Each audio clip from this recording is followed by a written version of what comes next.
Hello, wherever, whenever, and whoever you are, and welcome back to Phoenix Uweki. Welcome back to Waterdeep, and the beginning of the Vales of Vecna, starting as we are with Waterdeep Dragon Heist. And these fine people, sorry about last week, missing things there with me being sick, but back in the game and ready to go. And speaking of, we are back with presents for all of you and your patience and waiting for us, and extra presents this time round thanks to our little time that we had there to secure some more goodies for you. The wonderful folks over at Trollord Games have given us a coupon to give to you lovely people, as you are familiar with, but we have also got a code to give away to give you a year subscription to those lovely people over at Syrinscape, a full-on year's worth of wonderful music and sound effects and things for all of your games. So do check out all of the amazing stuff they've got going on over there. New updates in the works at the moment, so you're in a good time to jump in on that. Thank you, Phantom, for sharing that in the chat there. So yeah, everyone, exclamation mark, enter like our friend Artis there in the chat, and you can have the chance to win either that Trollord Games coupon or the Syrinscape code to get all of those cool stuff in your games too. We'll draw the winners at the end, and we'll see who's going to be the lucky people. Now, speaking of lucky people, all of you lucky people have a crystal already, but the lovely Artis, who jumped into the giveaway there, has also been generous enough to subscribe, as has the fabulous McClover, aka Saviour of Ace's Ass. Hell yeah. Because I did actually sit down and do the math, and without McClover reminding you to use your crystal, you would have been straight up dead. I would have died, yeah. Yep, minus your max HP. Well, why is it always me you're killing, John? Because you shot the mind flayer that was walking away. Unanswered. I don't remember that. Supposed to? There wasn't a "don't shoot the mind flayer" sign anywhere that I saw. Hey, so I got your back. I got your back. We get ahead of ourselves. Let us do a recap in a second here. That is a spin for his player of choice, Ace, coming in with the strong. Thank you, McClover. And Artis, thank you for that. I'm going to roll randomly for whose Artis is going to. That is a 3. Dante Pisano of House Pisano will be getting himself a spin of the wheel as well. So let's do that right now. Dante, coming in with a advantage crystal. The only way to get a second crystal, so no ideas with channel points, you silly big blue chance. Okay, and Ace Asimar, gunslinger. Yeah, I'm full gunslinger now, baby. Oops, screw God. Charisma. You know. Oh, cool. And Marielle, you still have oops all strength from last time. Yeah. Okay. That's strong. He has all the guns. Shares with the charisma and an extra crystal for the boy Dante. Okay, let me quickly do that. I'll take it. I'll take it. I bet you will. For some reason, this episode I feel particularly smooth. There we are. There's your. I feel much more cunning than last episode. Yes, everyone racked up to level 2 and ready to roll there, as we keep our adventures going here. Right, so last time we joined all of you as you were creeping and battling your way through one of the Xanathar Guild hideouts in the sewers beneath the city in search of the poor beleaguered Floon Blagma, the playboy and man about town who had been captured after being mistaken for Renee and Neverember because some rather nefarious types are on the lookout for said son of the previous open lord of Waterdeep, in the mistaken knowledge that he had some knowledge of his own about where his father had secreted away vast treasures that he had embezzled from the city. You, creeping along there, gave yourself away, it seemed, as Cricket came tiptoeing on those beans down the corridor. The mind flayer that was in the main chamber that you were approaching whipped up, their tentacles flapping around the place, and seemed to sense the approach of your party. They whispered something to the little brain with legs that they were petting in their lap, which Cricket overheard the psychic message to have some fun and eat its fill. And that is when all hell broke loose. The party stormed into the main audience chamber there, and Renaer Neverember leapt to his friend's aid, rescuing Floon, as Dante leapt forward and killed the second of the Guelpho triplets, as the others also piled in and took care of the Intellect Devourer before it could do any real damage, which, spoilers, Ace, is what would have happened had you been killed outright by that Mind Flayer blast. You would have got an Intellect Devourer to bide you over in the interim. Whoa. In your brain. But I could be brainy. a little bit of a potential mind swap there.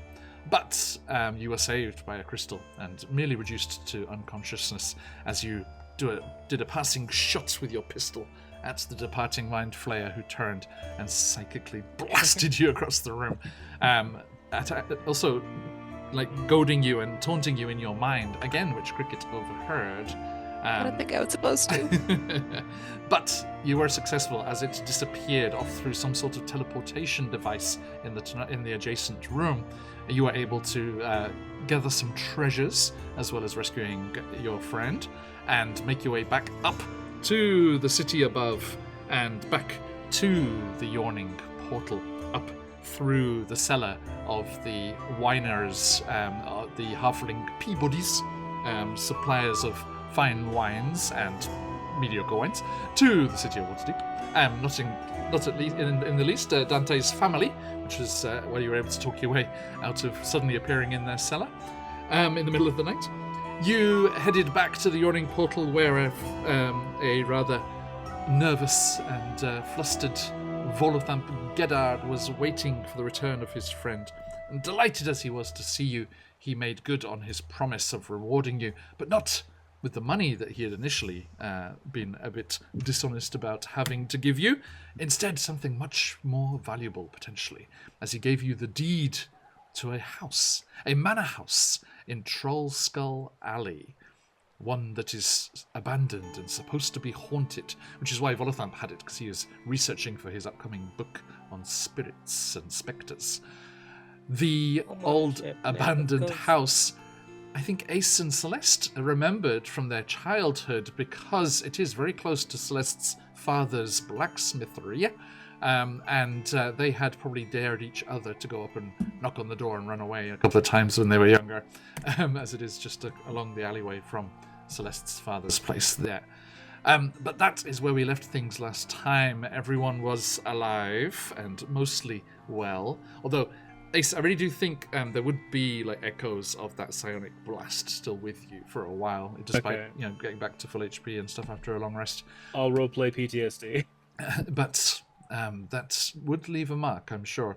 But they are alive and kicking. They have a new base of operations, which they are about to be introduced to as they return to Troll Skull Alley, having been there before, chasing those Guelpho brothers after the disruptions at Dante's sister's wedding. Welcome disruptions. We didn't want the wedding to go through.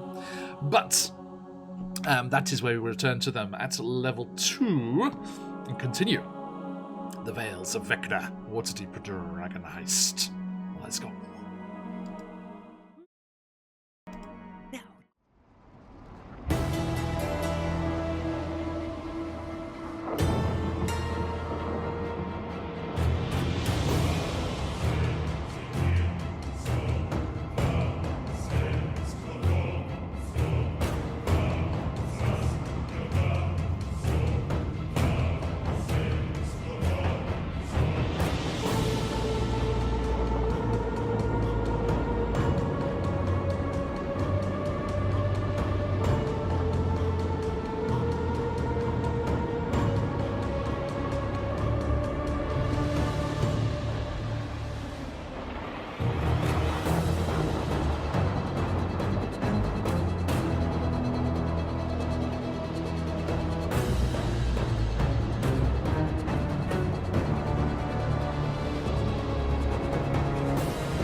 welcome back, everybody.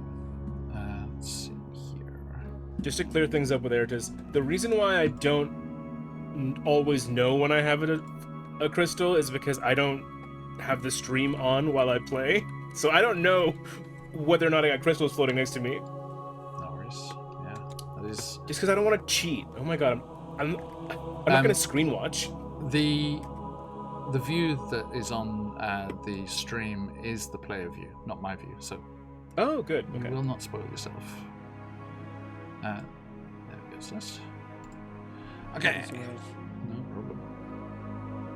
Right. Okay. So, dear friends, let us head over to the map and see that fair city of ours. Let me do a little camera shift over here as well.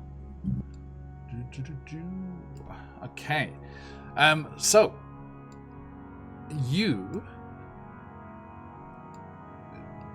are reconvened, let's say, the next day, kind of mid-morning, something a bit, not too hideously early in the morning, and you are reconvened, and with Renee Neverember and Volo, as you make your way up here towards the North Ward, and Dante, a section of the city you know very well, as it's just a couple of blocks over from your parents' villa, the Pisano Villa, we can see there on the right.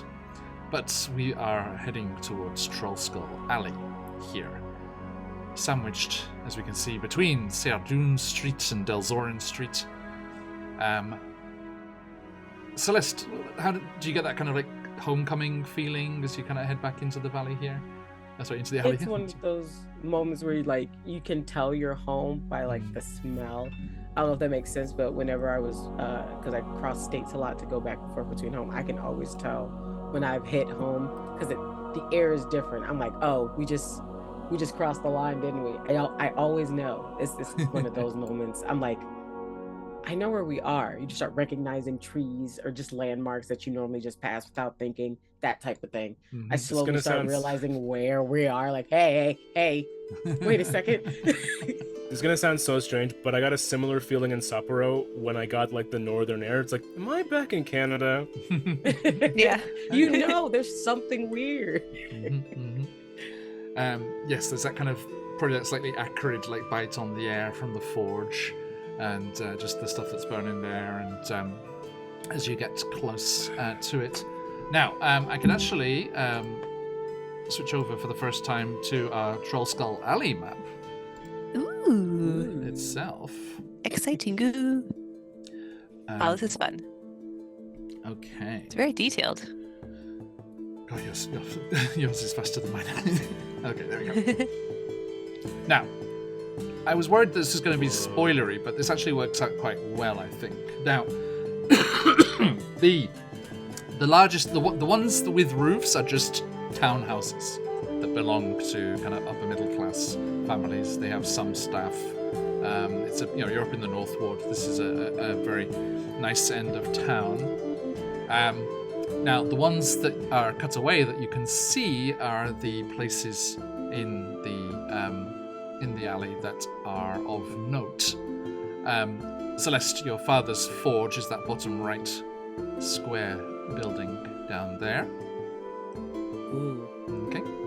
And then you have all arrived at this larger, kind of darker wooden floor, one in the top middle, which is Trollskull Manor. It is kind of asking to be a bar. Say again, Dante. I says it is kind of asking to be a bar, isn't it? Look at it. That's what it was before. It was closed down. So We got good bones. Let's just keep that in It mind. does have we good got bones. good bones. yeah. And you are going to arrive here at this lovely property that we see here.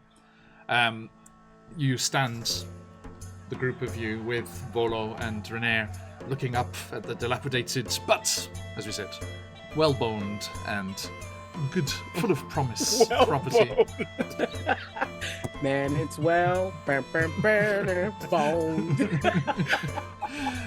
As you look upon the 4 stories tall building with balconies, a turret, 5 chimneys. A turret.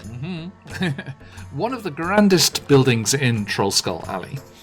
And you are gestured forward by Volo as he produces an elaborate key and opens up the double doors and ushers you into the rather dilapidated tap room, as was, filled with broken furniture, tarnished silverware, casks of wine that are turned to vinegar, and other worthless detritus. Wine vinegar used in cooking, surely. I'm about to say, Can any of us cook? I think I can. I've heard Melissa find out. We got a close. kitchen. Yes, indeed. Yes, indeed. So, you gather around there. Renee brings the paperwork that has been notified to sign over to you all, and you kind of gather around one of the broken tables and each put your mark to the document. And Volo says, "Well then, my friends, there it is. The place is yours."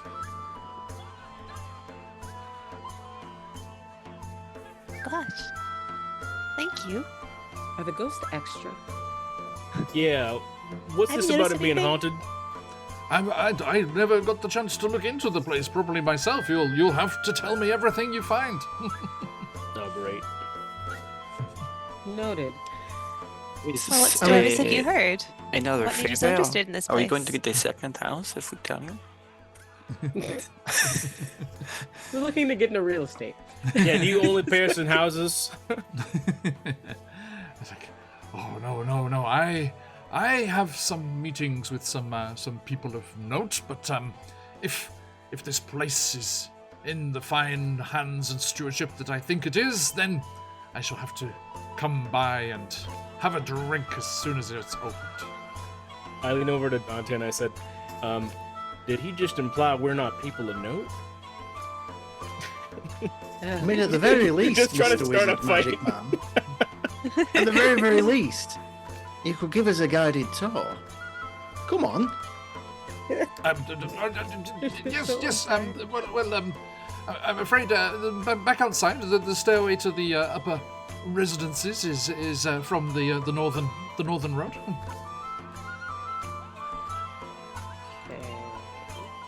And he leads you out. Bloody wizards. And in which case, Marielle, allow me to switch maps once more as I give you the full floor plan here. Ooh. Oh, I'm gonna need these. Damn. Oh, it is the full for floor doodle plan. reasons. Beauty.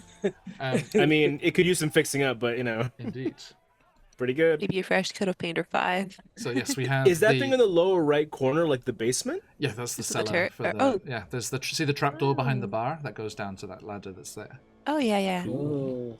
Okay, so yeah, Volo leads you out around the front, across that kind of little balcony into the stairs on the northeast corner, and that leads you up to the top left, which is the second floor there. There's these kind of large kind of audience rooms and various other chambers that used to be bed chambers and things. He leads you through and around there. You see the turret room in the northwest corner. Again, up other winding staircase, which takes you to the top right floor plan, the third floor there. More rooms. People were talking about what's kind of additions we wanted to add to this that were going to be prepared by the time you reach your next level.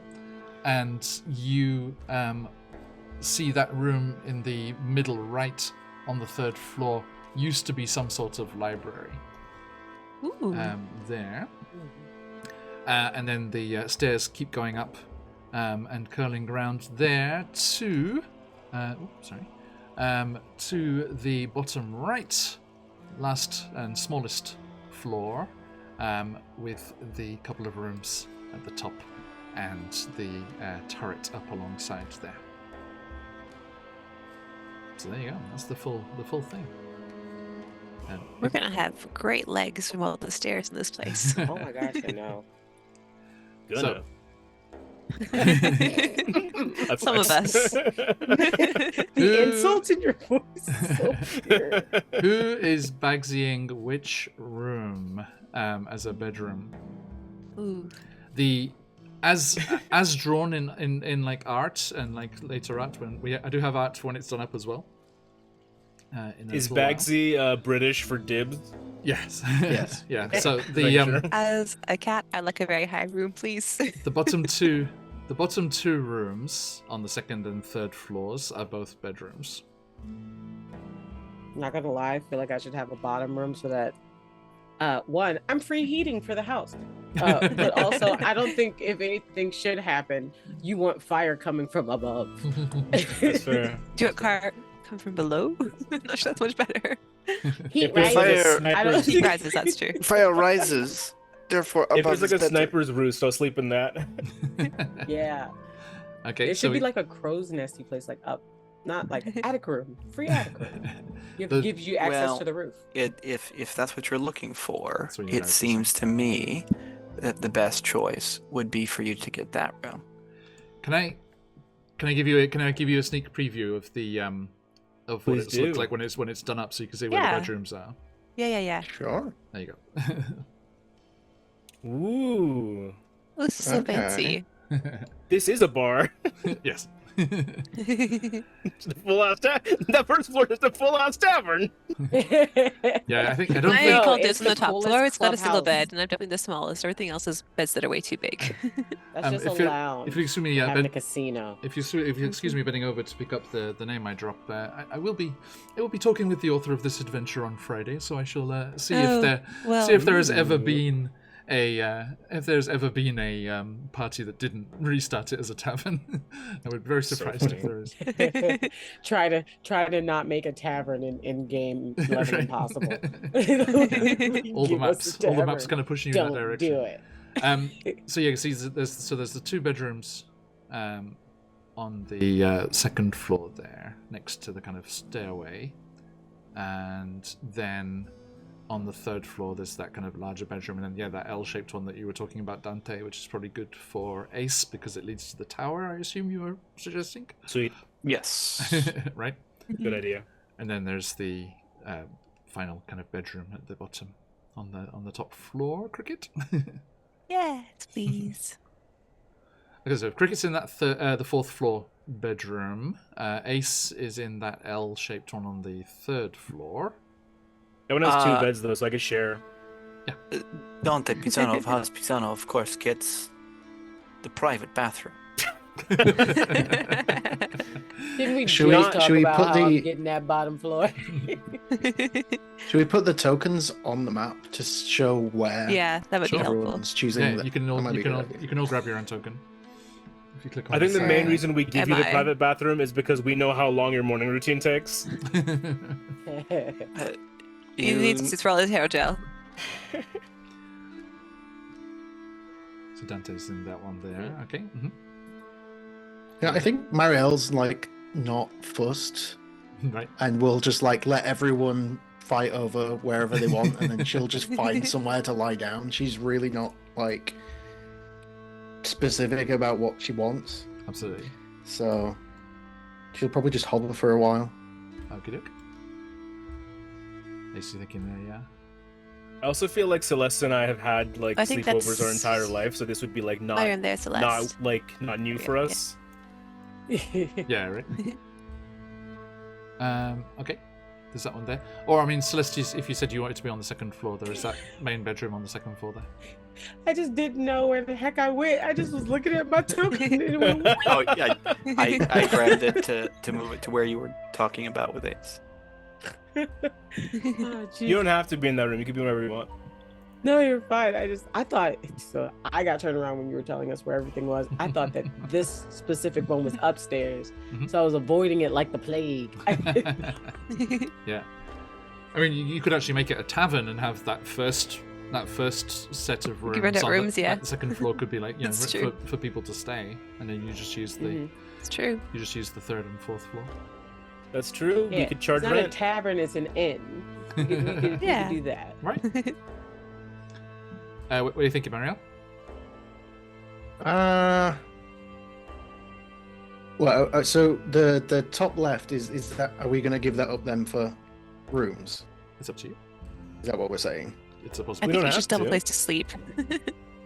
Yeah. Yeah. You can take the master bedroom in that Yeah. floor, and there's still that second room that we can rent out. Mhm. Yeah. Yeah. I'll do that then. Okay. Over there. Okay. Achoo. Okay. And your Ace and Celeste up there. Okay. Cool.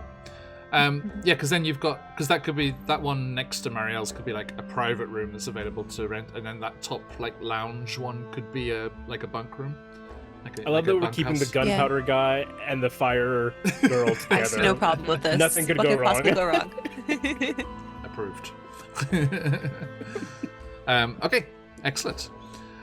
So this is what it will look like given time, but I'm afraid at the moment let's go back to slightly humble. Yeah, at the moment. Slightly humble. We all have 3 like inches of a dust. Anastasia level, like theater of the mind group where Yeah, we're all this- like thinking you're of all- what we can do, Right. and then it goes. Imagine what it could and look we're like, back. and then shoo, back to this. Yeah. Okay. So Volo is like, does the supervisors seen the layout of the place? Yeah, I guess. Everyone has promise. It's nothing compared to Pisano estate. Well, it is a fixer upper. Yes. Wait, so, Dante, do you not want to live with us? That's all I'm hearing. This This is makes a good guest house. I can stay here when I need to, which is I suspect will be often. Guys, I can't go home. I'm drunk. I can't go home. The gate is already locked. Makes sense. So yes, Volo says his goodbyes, and the rest of you return to the ground floor, and in the bar there, and you see that rather disconcertingly, on the large kind of cracked mirror up behind the counter that was the bar, in the dust that has caked the reflective glass surface, there is scrawled in shaky letters, "Last orders." How long ago do you think it would have been scrawled? Is it fresh or? It wasn't there when you first arrived. Oh, Wait, what? You're telling me Just in the few slowly moments that we moves the walked painting around to see over where it. our future rooms would be? You did a full tour This of a happened? four-story house. Yeah, you were gone for quite a while. Okay. so it could have just been some kid who came in, right? Right. Very funny, Volo. Who'd you pay to get to do this? Volo said goodbye on the streets, I'm afraid. Oh, right. Okay. so let's just move the painting over it. If this is not what you want, I want the finest wine. But I suspect they do not have it. Hey, why did the Once you Syrinscape get get all some. spooky? Can I Just now. cast detect magic on this house? Please do. Then I will do so. I don't have any I spells know, it's until probably level gonna be 3. pinging So. off everywhere. Hang on. Spells. Alright, I'm going to check it off. Right, goodbye with my 3 spell slots. What do I detect? I'd like to do a gradual walk around of the house. Or maybe I did that while we're doing the tour or Wait. something. And... You could ritual cast it if you wanted to spend 10 minutes. Oh, yeah. If people are willing to So you're wait, not I would like to do that use a spell instead. That's slot? very true. This is very true. Ritual casting is a thing. Then yes, I would like to cast it as a ritual. Okay. John, is this the next day, or is this still like the same day that we got our asses kicked? No, like I said, you reconvened the morning after. Okay, cool. Okay. I'm just gonna apply the long rest. Yep. Okay, so you make your way around the house cricket, and moving through the dusty, ruined chambers, you almost feel it's like kind of shiver a couple of times, but you do not detect any auras of magic. Okay. Apart Not from sure whether I'm relieved or not. the couple of magical items that you have amongst your party. Okay. Okay. Well, I guess that's good. Only works in visible things, though, right? Magic? Well, Detect magic? detect magic, yeah. It should work on anything that leaves like a magical trace, Mhm. or like anything magical in the area. Yeah, any spells or anything. Yeah. Okay. Oh, yeah, it's I guess ghosts aren't. I guess we don't know if ghosts are magic. true. Well, Oh, yeah, it's just the aura that's only around visible things, but the ping, I guess, is whatever. Okay. would So- it be possible for me to do a history check? Might have heard some stories about this place. It's down the street from you guys, where you grew up. Yeah. Indeed. Would it be history or would it be kind of like a memory or something? Like, have I heard any? Have I heard anything from growing up around here? I'll say history with advantage because of the family proximity. Okay. Can I do one too? then? Mario, Patch, you can say? just Oh yeah, I was just saying. Can I also do a history check then, since I've also been to her dad's place? It would be Never a mind. Holy shit. regular one. Can I cast guidance on Celeste get us to by 35? asking her some questions about her 35. childhood to see if it can trigger anything? If you want, it was 35. How did you I- roll a 35? I rolled the 2d20 because it was with advantage. The highest one is 18. What did you add to history? She has a plus 17 to history. What do you mean? No, I rolled. Something's wrong. I rolled. Did I not roll it right? I rolled the. he rolled an 18 and a 17. Oh, then it added it together. It's added it together. Yeah, added That's together. how I it was like, is. don't confuse me. Math already makes my elbows itchy. I Yeah, don't so now. it's 18 plus your history modifier, Yeah. Yeah. which as a barbarian, By the I'm guessing is not high. It's. This is a whole zero. Okay, so it's 18. That's Yeah. still pretty good. So if you want to roll a skill with advantage, you can just right click and it'll do it with advantage. Okay. Yeah, if you You know, I hate digital dice. That's handy. yeah, any of the clickable things. If you right click it, you can do disadvantage, disadvantage. Awesome. Thank you. No worries. Okay. So you Just Mario, Yes, please. just real quick. Yeah. We all saw this writing appear, right? Mhm. Or it's appeared since we've been looking around the house. Yes. And everyone immediately seems concerned. I'm gonna go up to where the writing is. I'm gonna face away from it and close my eyes. I don't have any magical ability, but what I do have is 10 feet of blind sight. So I'm gonna shut my eyes and I'm gonna focus on my surroundings and just see if I pick anything up that's not magic, but just shows that there's something there. How does that manifest? Like, is it like vibrations and sound? What is it that picks up? Use pick quick up? bat. Well, I suppose it's like how, they say when you lose a sense, your other senses are heightened, Mhm. and perhaps it's an ability that she's trained herself with over the years as she's trained to be the person that she is. She cuts off her vision, she slows her breathing down, and she focuses on her hearing, on what she can smell, any vibrations in the air. Yeah, so it's just focusing on everything apart from sight. Because the eyes lie. The eyes can lie. They show you what you want to see most of the time. Okay. You completely center yourself and calm everything around you and rely on the other senses. And you feel a shifting in the air that can't be explained by your friends. And you hear, just on the edge of hearing, a clink of glasses or bottles, against each other.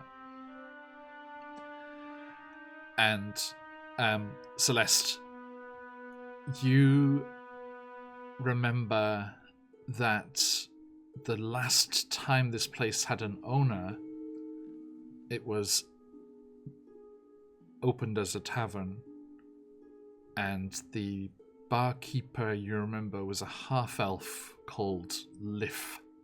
Lif.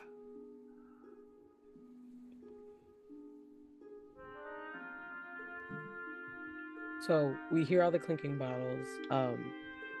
Mariel's Or is kind that of just standing. Marielle? Just Mario hears Yeah. that, but yeah. Oh, okay. So Mariel hears the clinking bottles. I'm like, sorry, the cough isn't in character. Yeah, got one of those too. And a lot of dust. But like, there used to be people who own here. This guy named Liff. I remember my dad talking about it, and Celeste isn't really kind of paying attention to Mayo kind of like becoming one with their senses right now as they try to figure out what's going on. So they kind of go over to where the I'm gonna assume there's stools and stuff there where the bar top, the countertop is. Mhm. There's like maybe like stools or whatever. They go over there. I remember him saying that he missed this old place because there was this guy here named Liff that he either owned it or he worked here. And it's like them trying to remember some funny story that happened a long time ago, type of anything. But it ends with talking about how Liff helped kick a guy out, and that like cemented this place as both a cool place, but a place that was full of trouble. I'm like, I think he actually said that the yawning portal takes after this place sometimes with how much fun it is, but also how I'm not supposed to be there after sunset. Give me a performance check.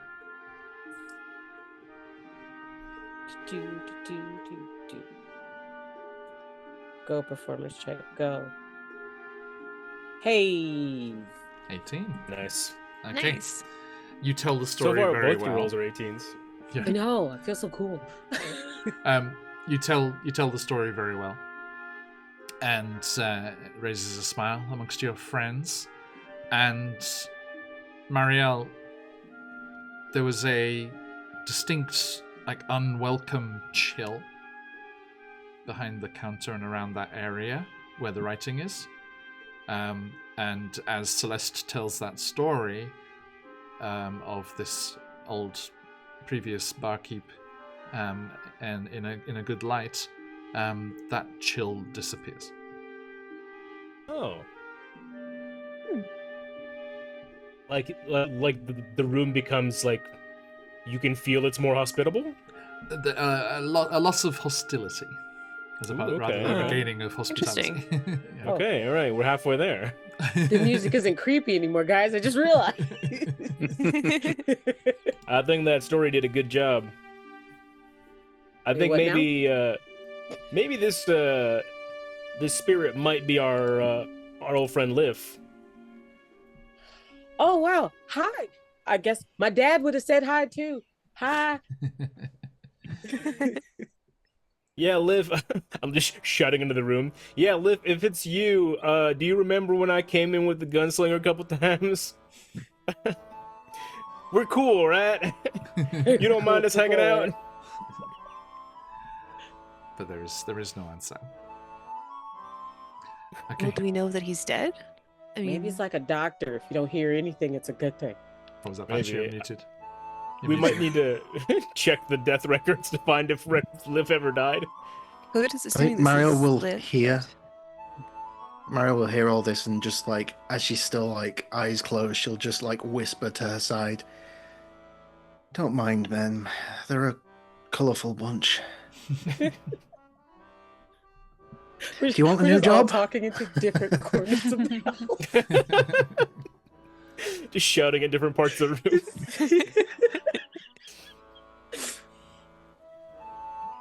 Okay. So, you gather in the wreckage of the interior there, and discuss what you'd like to do with the place. So, apart from renovating this first floor and serving, I mean, it would probably be a decent business venture because there are very few taverns up here in the North Ward. As you know, Dante. It is always a rather unpleasant trek all the way to the south, but there's lots of fun and bawdiness to be had down in the dock ward, And of if you course. could arrange something with the wine provider we saw the other day, get some nice wine. True. And I do like that there's no competition up here. Yeah.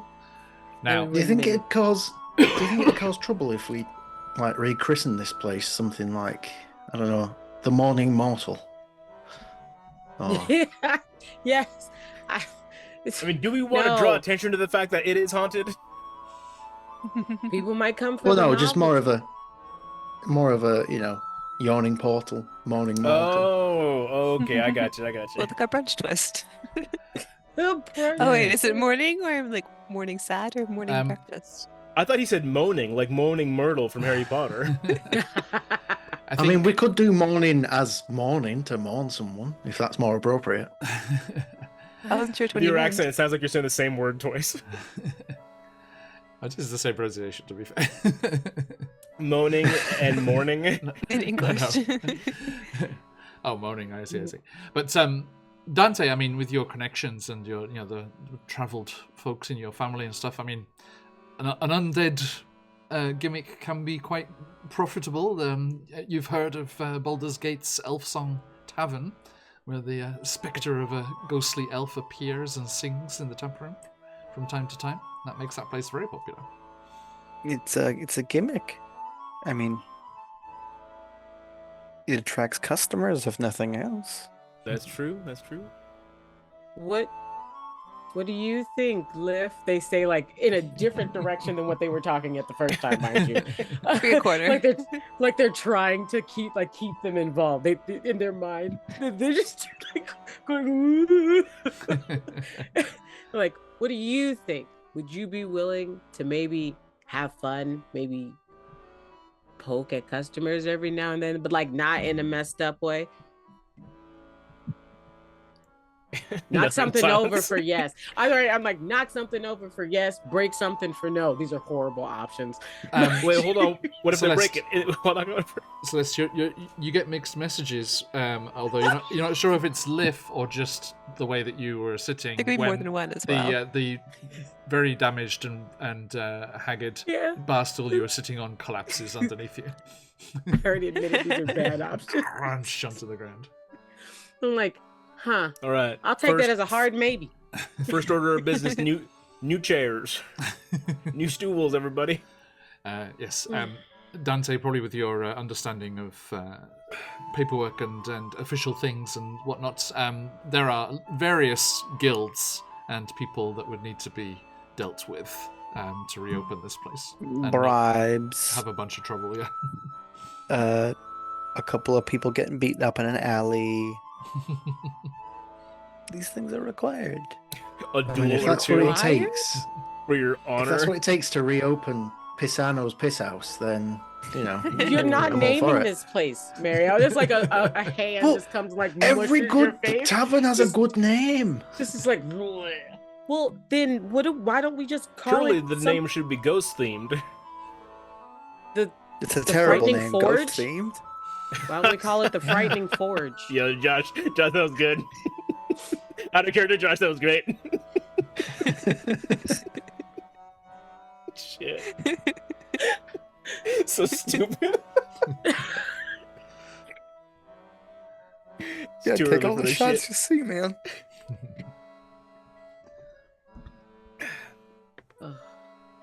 All right, let's come up with the name after we fix it up. Okay.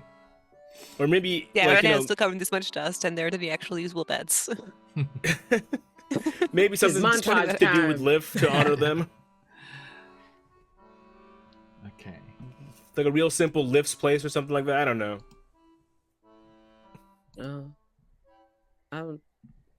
We'll workshop it. You can't throw an idea out after telling us to not come up with any more. That's confusing. Yeah, fair. Let's start picking this place over. It's Could I use an athletics to be a few big strong boys to come help clear out this room? Yeah, should we just montage this? Should we just like star wipe Right. to a different scene? If you want to get things up and running, Renee and At least to Everember. just hang out and not get tetanus. That'd be cool. Renee and Everember, maybe with your good deeds and rescuing him and his friend, probably could be persuaded to come up with a loan of the 1,000 odd that you would need, and you can sell some of the things that you've gathered on your initial adventures. I did the sums, by the way. The second Guelpho brothers spell book that he had, Dante, would be worth 300 gold. Jesus Christ. Nice. That helps. Did we ever sell our silver trade bars? I don't believe so. They don't Okay, so sold anything we yet. have 15 silver trade bars that are worth 10 silver each. Okay. I think Celestial Father would probably buy those. I was about to say I think I might talk to my the way that conversation kind of goes is they kind of tug Aces like his cape with things like I got a question and I don't know if it's a good idea. You told me if I have an idea and I don't know about it, I'm supposed to tell you. All right, let's hear it. Mainly it's just so things don't burn down or explode, but go on. Okay, fair. And like they're playing with like a goopy part of their hair, like they keep playing. It looks just like Play-Doh for them, but you know that shit Yeah. is super hot. Like do you think my dad would be willing to like put in for this place? I have an idea for it. Like we're throwing around ideas and a tavern would be super cool, but like what if we took this whole merchant like for hire thing like seriously? Like what if this was like our place and people came here to like hire us and then we could not stop doing things with the church. I don't have a problem with the church. I just don't want it to be my life. We don't really do stuff for the church that much. We more do stuff as mercenaries. That's my point. But also Just like pivot to full time. pivot to full time. I do like the idea of a mercenary office a little bit more than I like a. Holy shit, Yeah. Dante, where did you come from? He's always listening. You just kind of have to accept the fact. He's been there the whole time, just standing between you guys. His delta Full was of too high. Drax. Guys, this is an old house. There's no insulation. We can hear you through the walls. Yeah. One, I think it's a good idea as well. I think we should maybe consider making a presence for ourselves as, people that y'all can hire and, directly That instead of don't going have through a anything different to service. do with the Xanathar or Or the Zent. I'm just saying. Yeah, it would fair. it would be cool. And also I wouldn't And the have to second work thing, with yes, my you should dad. ask your dad for money. Yeah. Because then he's gonna want me to do stuff for him and I don't want to. No, but you should ask your dad for money. I'm sure he'd invest. Or at least buy these silver bars off of us. Celeste, Definitely does. having heard that Dante was listening kind of through the walls there and stuff, you do also realize that you have another spectator to your conversation. As sat on the windowsill, just looking implacably at you, is a white cat. It's not me though, right? Right, there's this second where they're like, when did you grow fur? That's not cricket.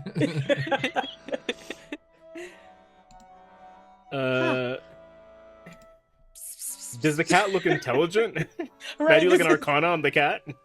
Or like an insight or something? This cat looks dumber than the average cat, in fact. There's two very I'm waiting for different Dante to responses duel this the cat. coming. We have Ace who's like, let me see if you're intelligent. And then there's Celeste going, The cat. Quit eavesdropping, cat. The cat tips its head to one side and then speaks in a voice that Celeste, you recognize. oh. It is the voice of Melanor Fellbranch, the head contact of the Emerald Enclave at Falconmere, in the south part of the city. Mm-hmm. Celeste, interested in making up for burnt branches? Hey, hi, cool. How you doing? Come to Falconmere in the southern ward. And then the cat shakes itself and goes and leaps out the window. So it's like a messenger. It just records a message. There is a spell, Animal Messenger, yes, where you do that. Use it. You just use a Oh regular right, animal. yeah, I forgot. I should know this. I'm trying to learn magic. It's still a little confusing. They do not explain. They don't say anything. They just go, all right, I'll see you later. My mom called me. All right. Yeah, so after meeting your mom, ask your dad if he wants to buy silver. Mm-hmm. And All right, later. Right. This is no context for anyone else. It's just Celeste leaves where they had went with Ace and walks out the door. Okay. Is anyone going with? There or they is go. Celeste just going by themselves? I guess I'll go with them. Because Have you I'm met sure your that mom I've before? had like meetings, or I've met their parent before, or their mother figure. Is this their actual mom or like their mother figure? You've met the father. I don't think you would have had any contact with. You haven't met my mom not yet. that Okay. side, not that side. I mean, It was. do you They want always company? sent me. They...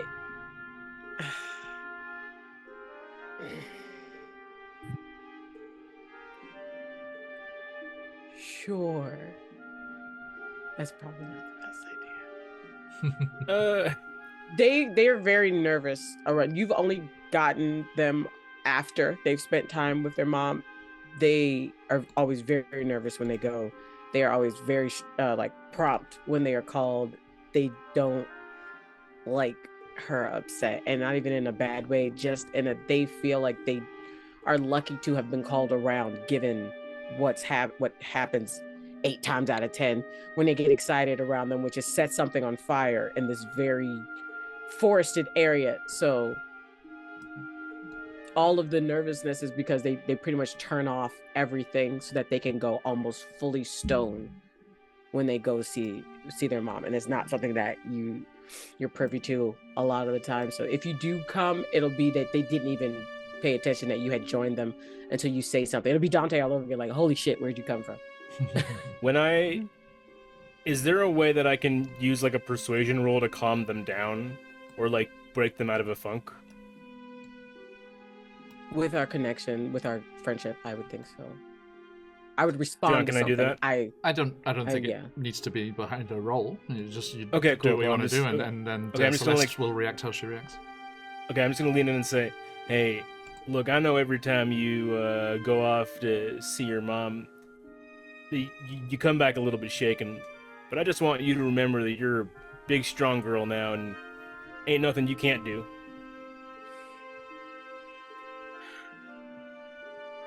The big strong part's the problem. Ain't nothing about you a problem. Don't let anyone tell you otherwise. Even your ma. I will try my best to remember. All right, let's go cause some trouble. Or be good. We can be good. Let's go be good. Let's go be good. Okay. There's like the slightest bit of heat returning to the ends of their hair, but they are basically gray right now. Oh. But yeah, I mean, I guess we Just a shout to the walking room as mood we're leaving. We just shout through the house as we're leaving. Hey, we're going to the Emerald Enclave. Do you want company? Are you gonna be okay? Yeah. Let's all go. shouting through an entire house with paper thin walls. they're not going to stop anybody from coming with them. So anybody who wants to come along can, but Okay. Let's all go they are support and going help to our be friend. quiet. Yeah, Cricket has no context for any of Essentially. this, but here you Okay. guys are going. She's like, yes. Dante, No Marielle, reason what not are you to. doing?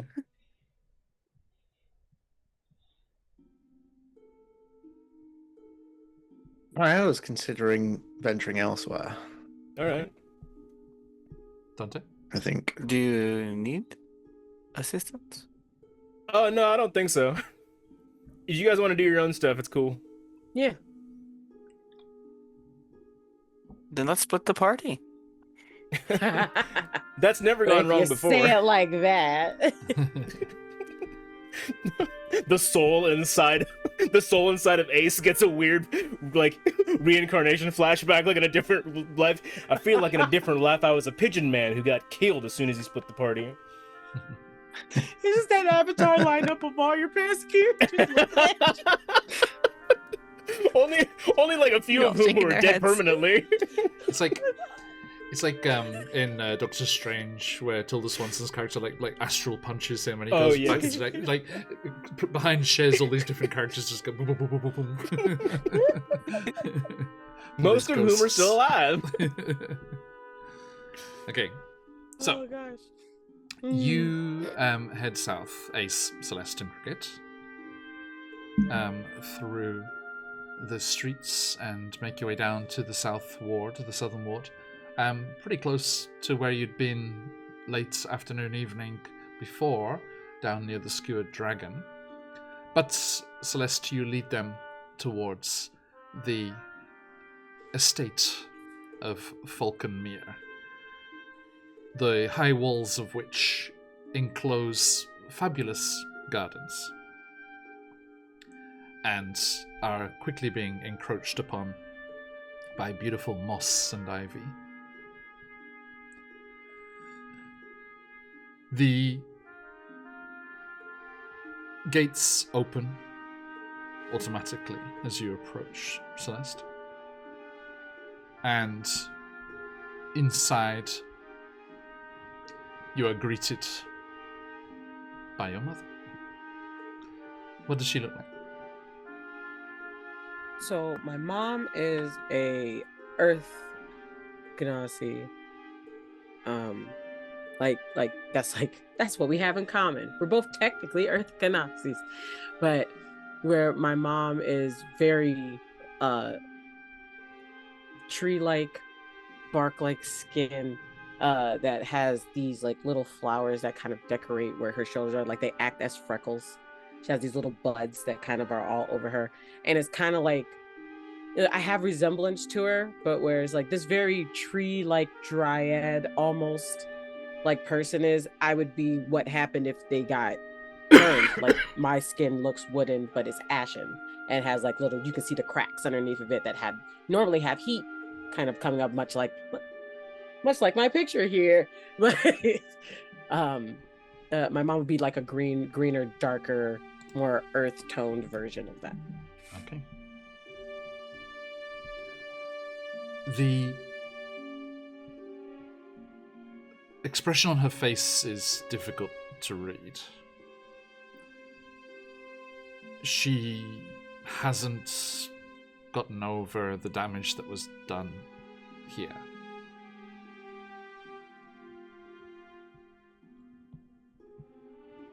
Hi, Mom. And here she is. I half expected the message to be ignored. And yet, you come swirling off the harbour like the winds that drove your father across the Sword Sea.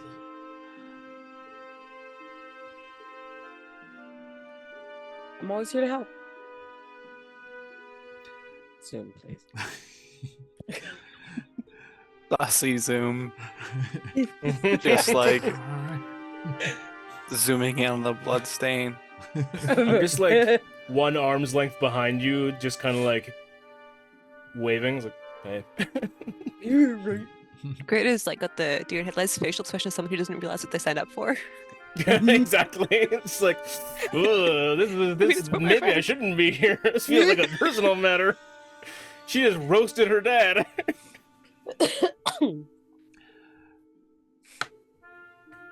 There is someone who would like to speak with you.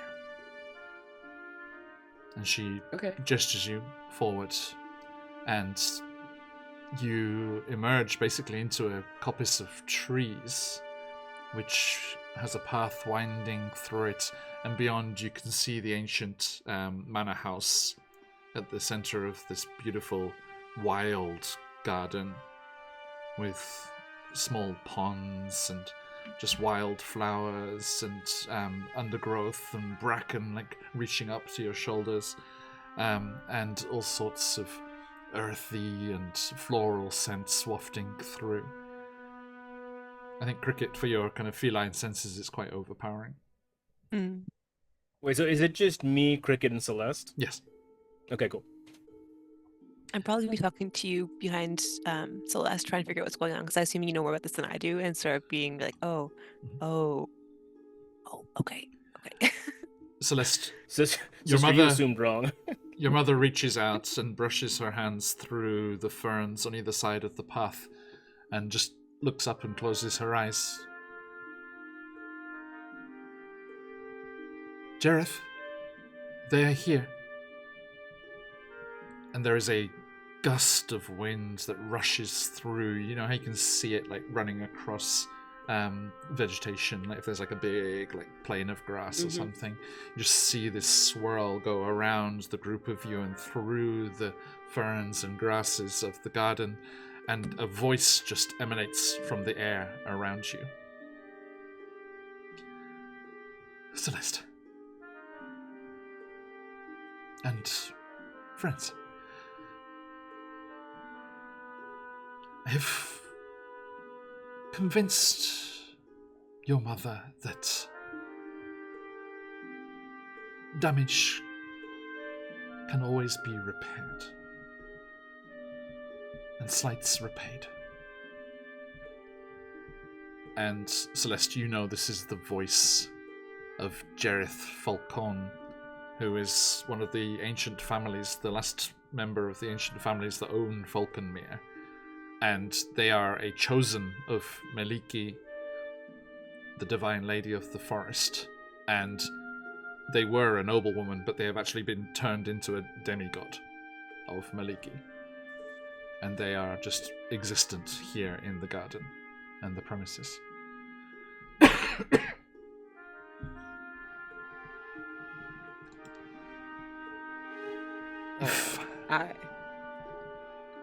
Please.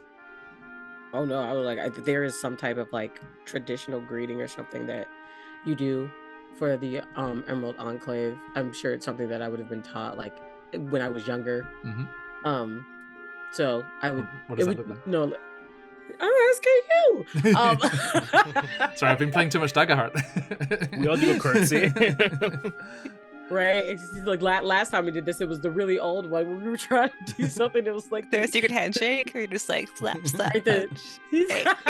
Right? I dapped up existence in the forest. Please, I don't. Hey, that's my thing. Thank you. It's just it's a simple thing. I can't think of anything that sounds elegant and regal right now, but I feel like it's like thanking them for You just- recognizing me in the slight and just all like- this stuff. just But like it's said in a very flowery How way. about like an arm across the chest, and it's like just from the roots to the sky. Thank you. Oh gosh, because I could not. And her voice continues.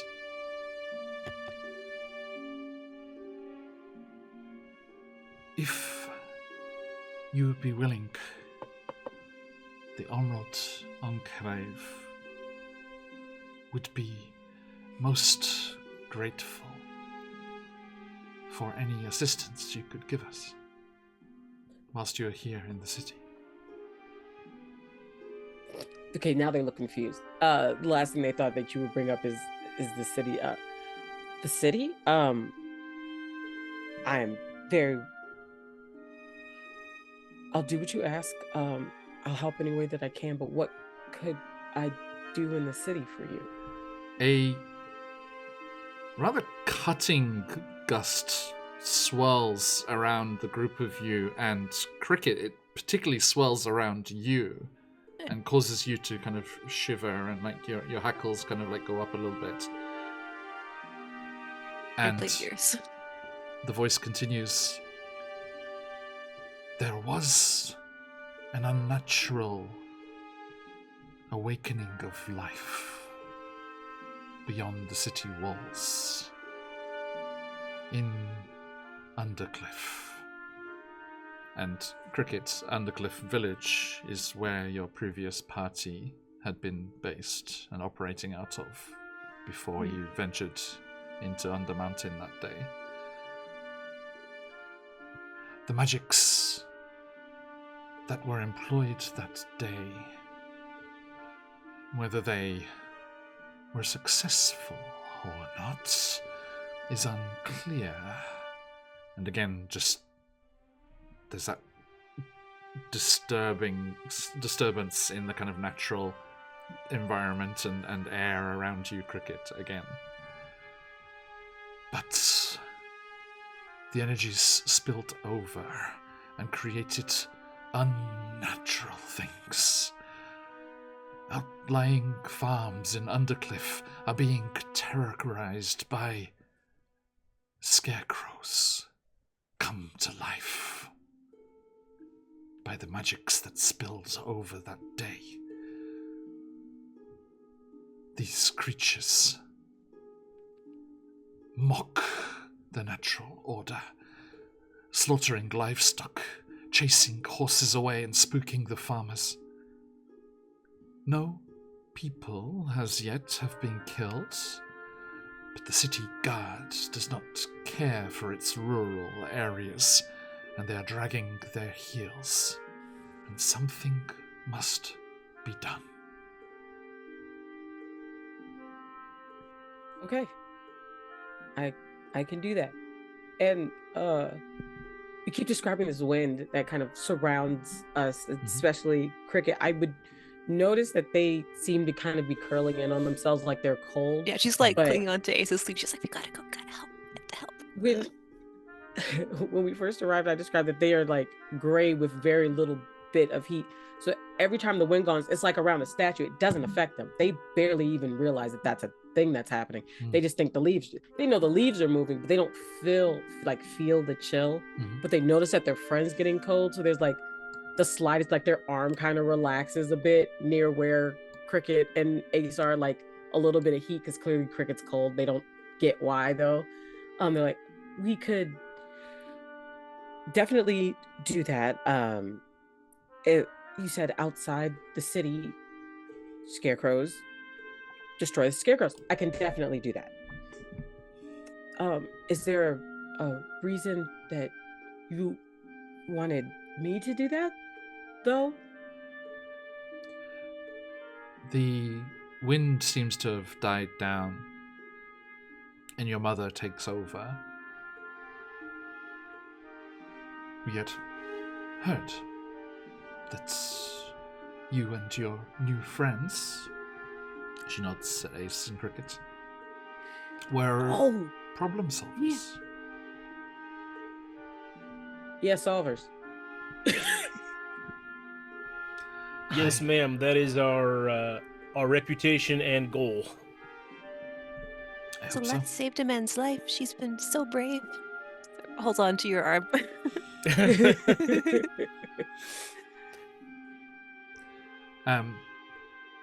Cricket, her Celeste's mother's eyes flicker to the kind of rock-like, vein-like markings in your skin. Good. Go to Undercliff Village. Ask where the sightings have been, and camp out in the fields there. I'm sure you'll find these foul entities. Okay. Mom, would this be an official mission from the Enclave? If you accept, there is the possibility of an opening.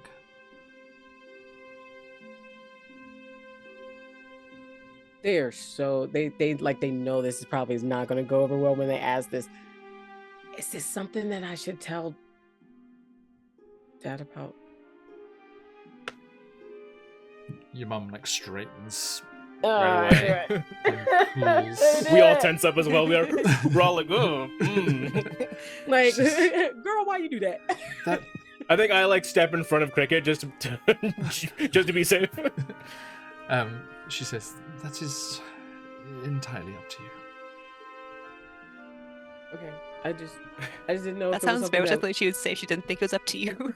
Yeah. right. exactly. I'm like, I just was one because if they know anything, it would be a good time to get a way to get information. Do we care why this is happening, or do you just want me to get rid of them? The Enclave wishes nature's balance to be restored. Okay.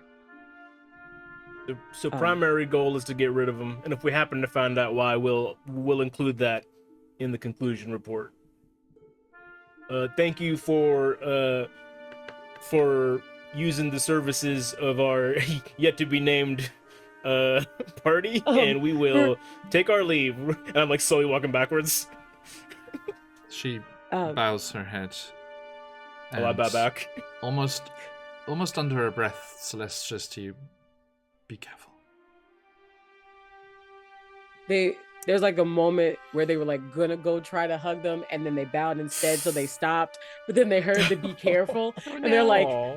no. But then they heard the be careful, and they're like, yeah, okay, I'll be careful. And it like they get like bright, and then they like tone it down really quick, and then they turn around and like Oh, walk like. And There's something. again, there is a swirl of air, and the leaves of the trees and the grasses all rustle and swish around you. And Celeste, you are aware around your neck there is a clover necklace. oh, You know, like used to make it those like the white clover flowers. yeah. And it has 5 flowers at the front, and you become aware of what it is as it settles around your neck. And upon accepting missions for the Emerald Enclave, a potential member is bestowed a charm of restoration. Oh. And it has these 5 charges, and you can use 2 of them to cast Greater Restoration, or 1 to cast Lesser. That's cool. So charm. Look, I think it'll probably turn up in the. I don't know if it counts as equipment or if it's just a because it's part of the supernatural gifts section. So might not When I turn up do in equipment. inventory and I Yeah. say manage inventory, I should be able to find it. Charm of Restoration. Uh, Meanwhile, Right? Sorry, John. I was just gonna ask if on our way back, I could have hit up the Tanner just to because I start a gunslinger class with like the shittiest light armor. Can I just upgrade to like studded leather or something like that? if you have the money for it. Okay, I will double check and I'll get back to you. Mm-hmm. Dante, Marielle, what do you think?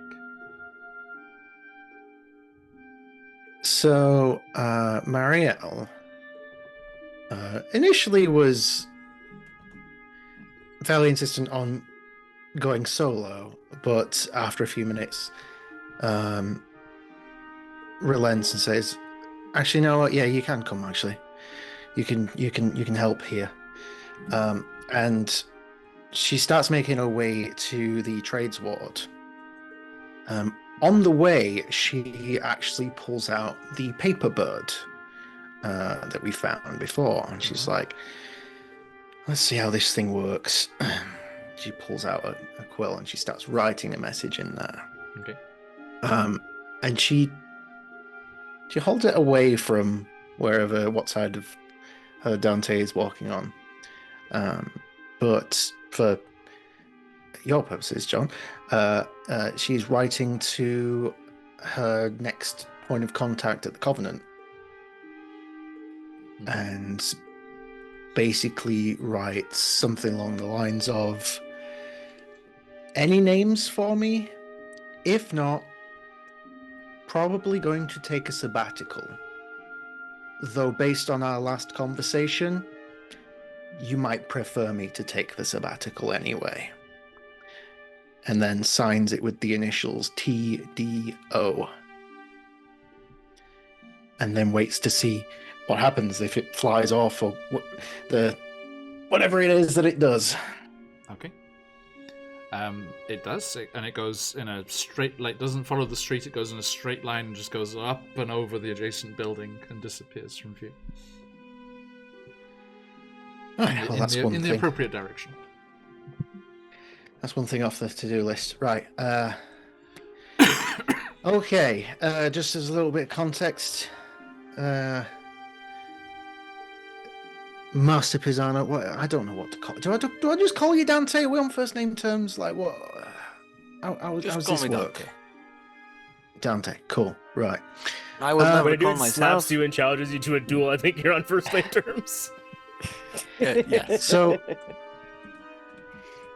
basically, I hadn't checked in with my mum for a bit. And if we've got a shared house now, I'm probably going to be seeing her a bit less. And given the conversation that was going on earlier about potentially doing more stuff together, I feel like I'm going to be away from home a bit more, so I should probably go and explain. But my mum's all I've got, so I want her to be protected from any matter of shit that we come up with. So you're a known name, so you're my new boss as far as my mum's concerned. You've hired me for some highty-tighty, most like bodyguard official role. I don't know. That's your specialty. You can do that. But basically, you're the context that I'm adding to this. So yeah. Does that sound like that? If not, then you can just wait outside and I'll just wing it. It's It fine. makes perfect sense to me. What you should do? I am your employer. You must buy your mother flowers. If you want to buy my mum flowers, that's fine, but as long as it's only flowers. That's all I need. Whoa. What were Know what you I mean? suggesting, Patch? I was suggesting nothing. I'll have you know. His mom was a nice lady. And Mother of my Marielle bodyguard. Marielle will lead Dante through to the trades ward, and eventually we'll find like a little seamstress shop in the depths of the trades ward, and it's not like the highest of establishments here. It is very much run down, but you can tell it's like well maintained to the best of the ability of Marielle's mother. And yeah, I think she'll hesitate at the door at first and just be like, okay. Yep. And then like looks at Dante and is like, straighten your collar, she's a fucking seamstress. She'll kill you. He billows the cloak. Why are we all meeting our moms this session? That's what I'm saying. I was like, oh no. A bell rings as you push through the door. You just hear from out the back. Hold your horses, I'll be right there. Nice accent. Oh, John, you're so good at that. You from this area? And then as we're waiting, she'll just like whisper to Dante, right, her name's Selana, right? And she's common as muck, just like me, but you still have to be respectful because she's my mother, all right?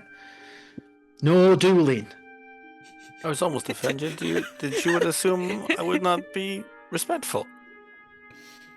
Don't duel her mom. Well, be respectful. Duel but her, don't be I too barely know her. Respectful. Like, there's just... Imagine made me laugh. And Ariel's a little nervous. You've never seen her nervous before. Okay.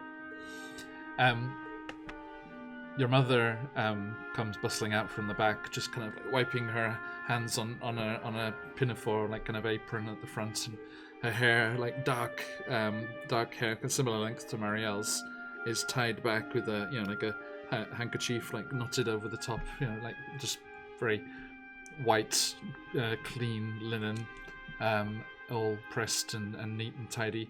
Just like tucking behind her. She's like, "Right then, what can I do?" "Oh, my little Marigold. Are you all right, pet?" Oh, I've grown out of that nickname years ago. And you've brought me marigolds as well. Dante just happened to buy a big bunch of marigolds. Yes, of course, Mother. That was the intention. Hello, I haven't been home for a bit. I'm sorry. I've been so busy. And here you are, rocking up on my doorstep with a suitor, no less. I turned my back for 1 second. No. Hang on. Hold your A horses. pleasure, sir. The pleasure is mine. Oh, such manners on him as well. This was not a good idea. Oh. She winks at you, Mother, Dante, it's as, not... as Marielle puts her head in her hand. No, Ah, I assume you're in this fine gentleman's employ. Yes. And That's what came to... am I to assume he's not looking for my services? He has a perfectly fine cloak already. You can always have more look at than that. one cloak. Of course. It's all right, but it's not Vecna quality. He could always do better. Of course he could. Respectfully, boss. Watch your tongue, little Marigold. That is a cloak of billowing. There's no winning. Don't do it, man. Ever have seen one. Billows the cloak. Oh, look, have a look. Now you've got no bonus action for your turn. Well, it's been really nice seeing you, Mother. Billing is But, a free action, we isn't it? have to be off, unfortunately. Don't be daft. I've got the kettle on. Well, I can't say no to a cuppa. Look, we can't stay for too long, but obviously, new boss, new job. Yay! This is good. I'm going to be pretty busy for a while. I might not be visiting as much over the coming weeks, Oh, that's however long it's going to take. But it's fine, because when I can visit, I will. And actually, I've been wanting to do something like this for a while, and I've not been able to. But now I can. And she's going to take out a pouch on her side and is going to give her mum all the money that she has. 95 gold. Aww. What you're fussing with? You don't need to do any of that. I know I don't need to, but I want to. You're my mother. Look. And she's like, no offense to your lordship, but this is all made fair and square now, Marielle. Of course it was. It always is. Marielle helped me recover a mutual friend. That sounds like dangerous work. Well, not for us. Right. Are you using your studies? Your father, bless his memory, he didn't send you off to that fancy learning place for nothing. Well, that didn't end well, did it? I mean, let's face it. I'm more brawn than brain. Always have been. What was it called now? Covenant of Summit or other? No, it's not important, is what it is. It's not I'm important. just glad. I thought it was a bloody nunnery. But I'd probably been better off if it were. But look, I'm in better employ now, as you can see. And sometimes it's not the safest, cleanest of work. Well, that is what I've trained for. And I have a set of skills that can help look after people. Just like I try and look after you. Because Dad can't look after you anymore, can he? He's not here. He's long gone. So that's my job. So that's what I'm going to do. And the best way that I can do that is through work like this. Well, like I said, it's not, and now never will it be necessary, but it's appreciated nonetheless. And I'm proud of you. And your dad's looking down. My father liked a fancy cloak and all.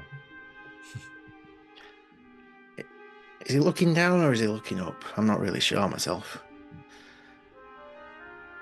He might be looking over. We never. Oh, you're muted, John. Hello? Is that still there? Hello? Oh. Hello? Back. Yep. Mhm. There you go. Yeah, you're good. So he might be. Now we can hear you. He might be looking over. It was, never knew what happened. There's no news is good news. Say, hey. Sometimes, in my experience, Mother, it is best not knowing. Because knowing can be disappointing. So, anyway, let's have that cuppa, because we can't stay. But we can stay for a cuppa. Right. Well, I'll get it set. I'll get it sorted. Now, what's that batching at window? And you look, and there is a small paper bird battering against the window pane. Oh, 1 second, that's mine. Sorry. I'm trying to use that big brain that you keep telling me I've got and learn magic, but I still don't. It's bloody stupid, is magic. And she'll, open the window and grab the paper bird. Okay. As your mum goes off to make the drinks, you unfurl it, and it says in very neat, clipped script, "There are no sabbaticals."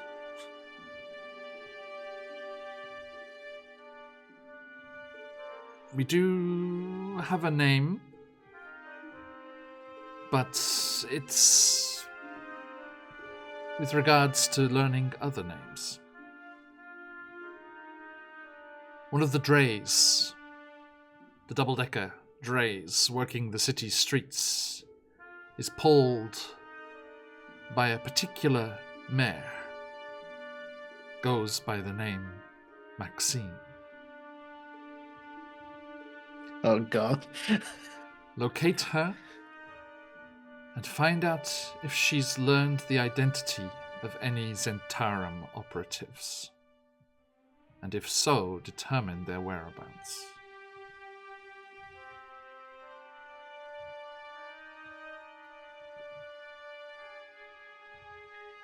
No sabbaticals, of course not. And she folds it up and puts it in her pocket. Okay. And you have tea with your mother. Is there anything Dante says? Of Has he been note? standing this It's whole time just just holding this giant niceties. bouquet of flowers? Puts it down. No, if he puts it down, he's gonna throw a dueling glove by accident. Nothing that needs to be said. Okay. So, On paper, is Dante all of our boss? Just for clerical work and I think he assumed so. to For tax purposes. it's like how Batman does the finances for the Justice League. Okay. So, after your journeys to the Trades Ward and Southern Ward, are you reconvening in Trollskull Alley? Dante would like to do a little bit of investigation on the way back to figure out how the gang war is going, Okay. and look for hints as to where his rival could be hiding. Your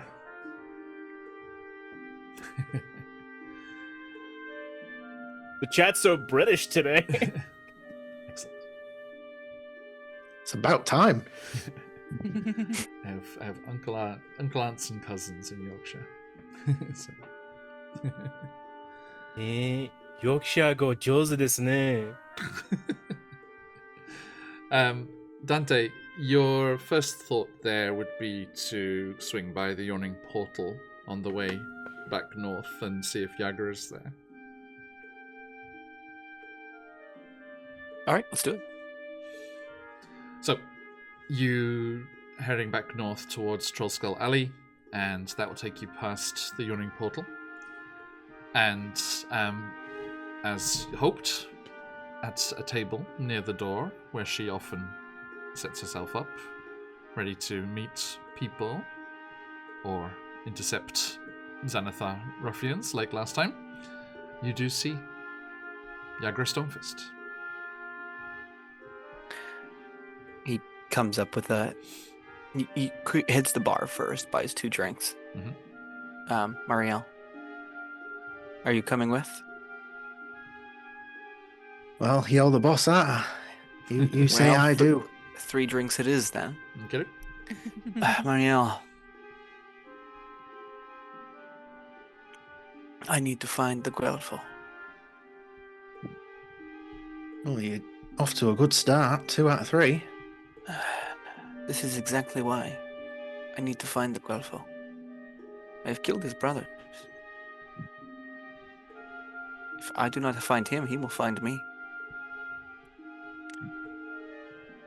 Maybe you should. That makes it easier than trying to find him.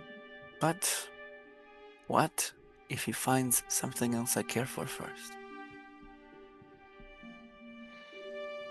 As is ever the struggle. Hence why you see why I'm so protective of my mother. Fair enough. So he gives Marielle a drink and then sits down with Yagra. Yagra, Right, Pisano. how goes the ongoing feud with the Xanathar? Nah. You do know that's not us. That's these other bastards that have rolled into town. Others? No. You haven't heard? No. Oh yeah, no, Mr. Star Song and the Doom Raiders.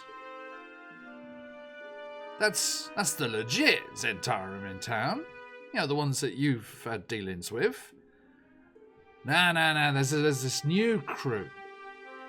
This other gang from, part of the Black Network, but, another crew was just trying to muscle in here on our operation. They're the one who kick things off with old One Eye.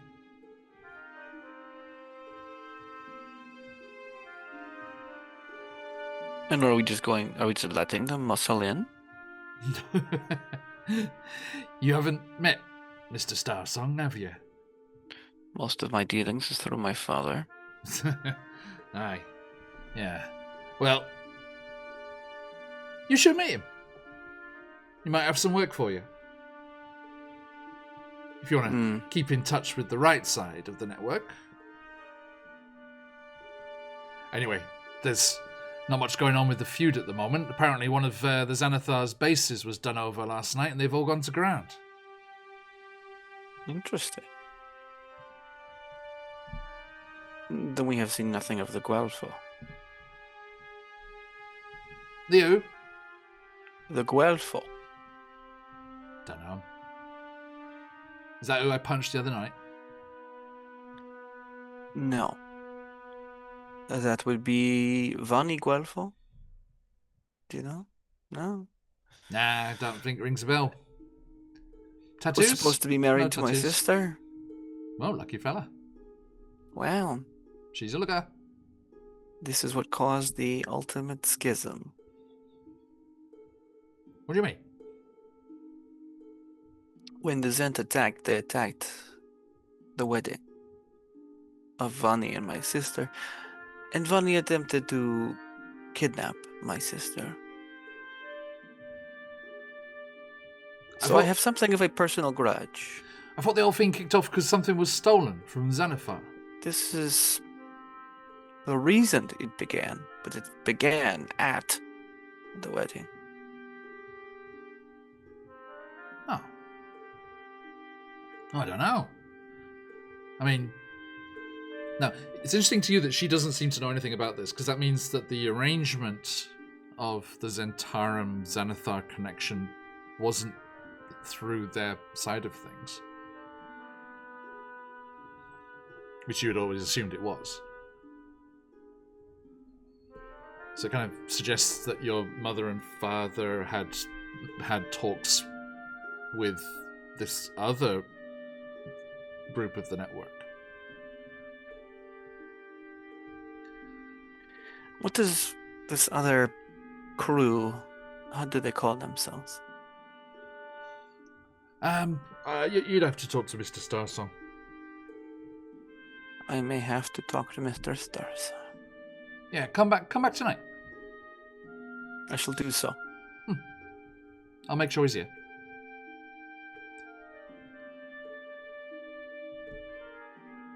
Thank you. You have been most helpful, as usual. Please enjoy the drink. Un Dante Pisano of House Pisano. Never say no. Okay, and yeah, you make your way back towards Trollskull Manor. Okay. Name to be determined. Okay. Celeste, Ace Cricket, you meet up with Marielle and Dante again back in Trollskull Alley.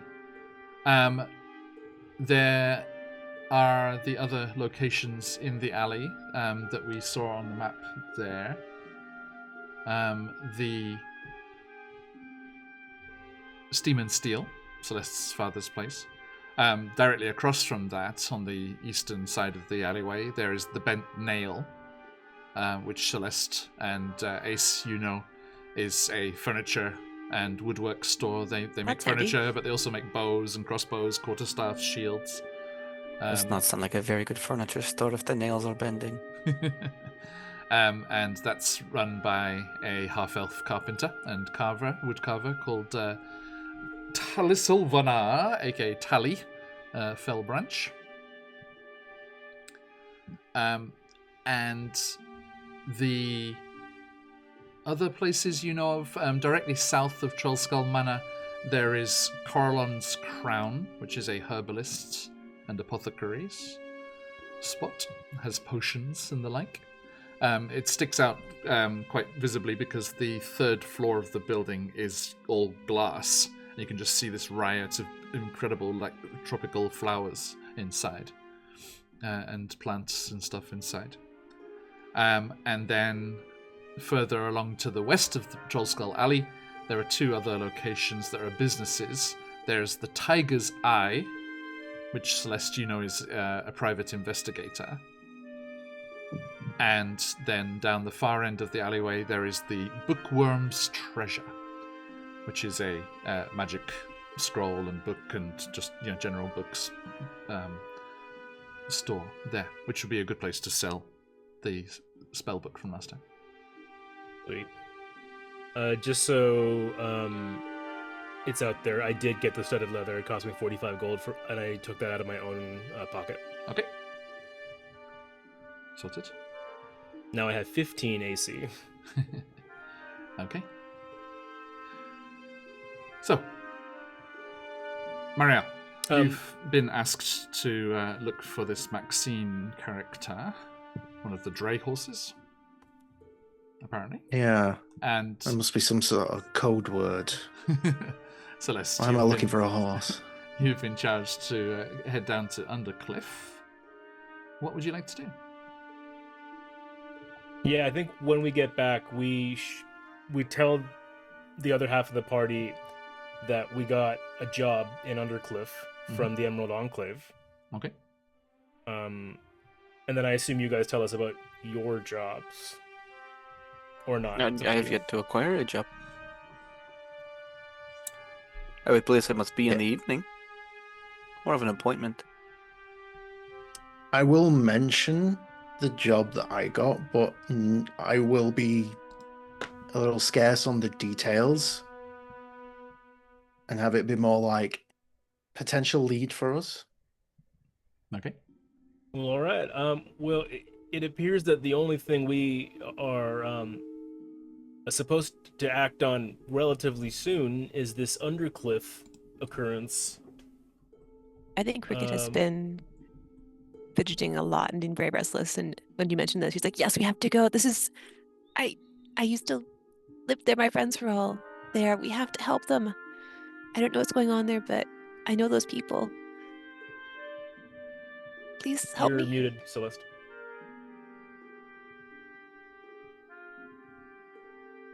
You know these people. Well, I don't know who exactly is there now, but that's my old when I was adventuring. That's where my old party was based, and Then they are your friends. I think So- so. I don't know who's there now, but it's At important to the me that we very go. most- Well, we can you find are them. my friends. So, a friend of my friend, I must save them. She will hug you, but she probably hugs you around like your waist because she's so short. You get So- smaller every episode. I love it. No, you guys are all just really very tall. That's true. We are really tall. All right. So- We can head So there can we and then put the Sorry. Go ahead. I was like, so we can head there, check it out, see what's going on, and on the way, maybe we could put out. We could check in on your lead before we leave town. That way, we have something to check when we come back. And they say that looking at Marielle.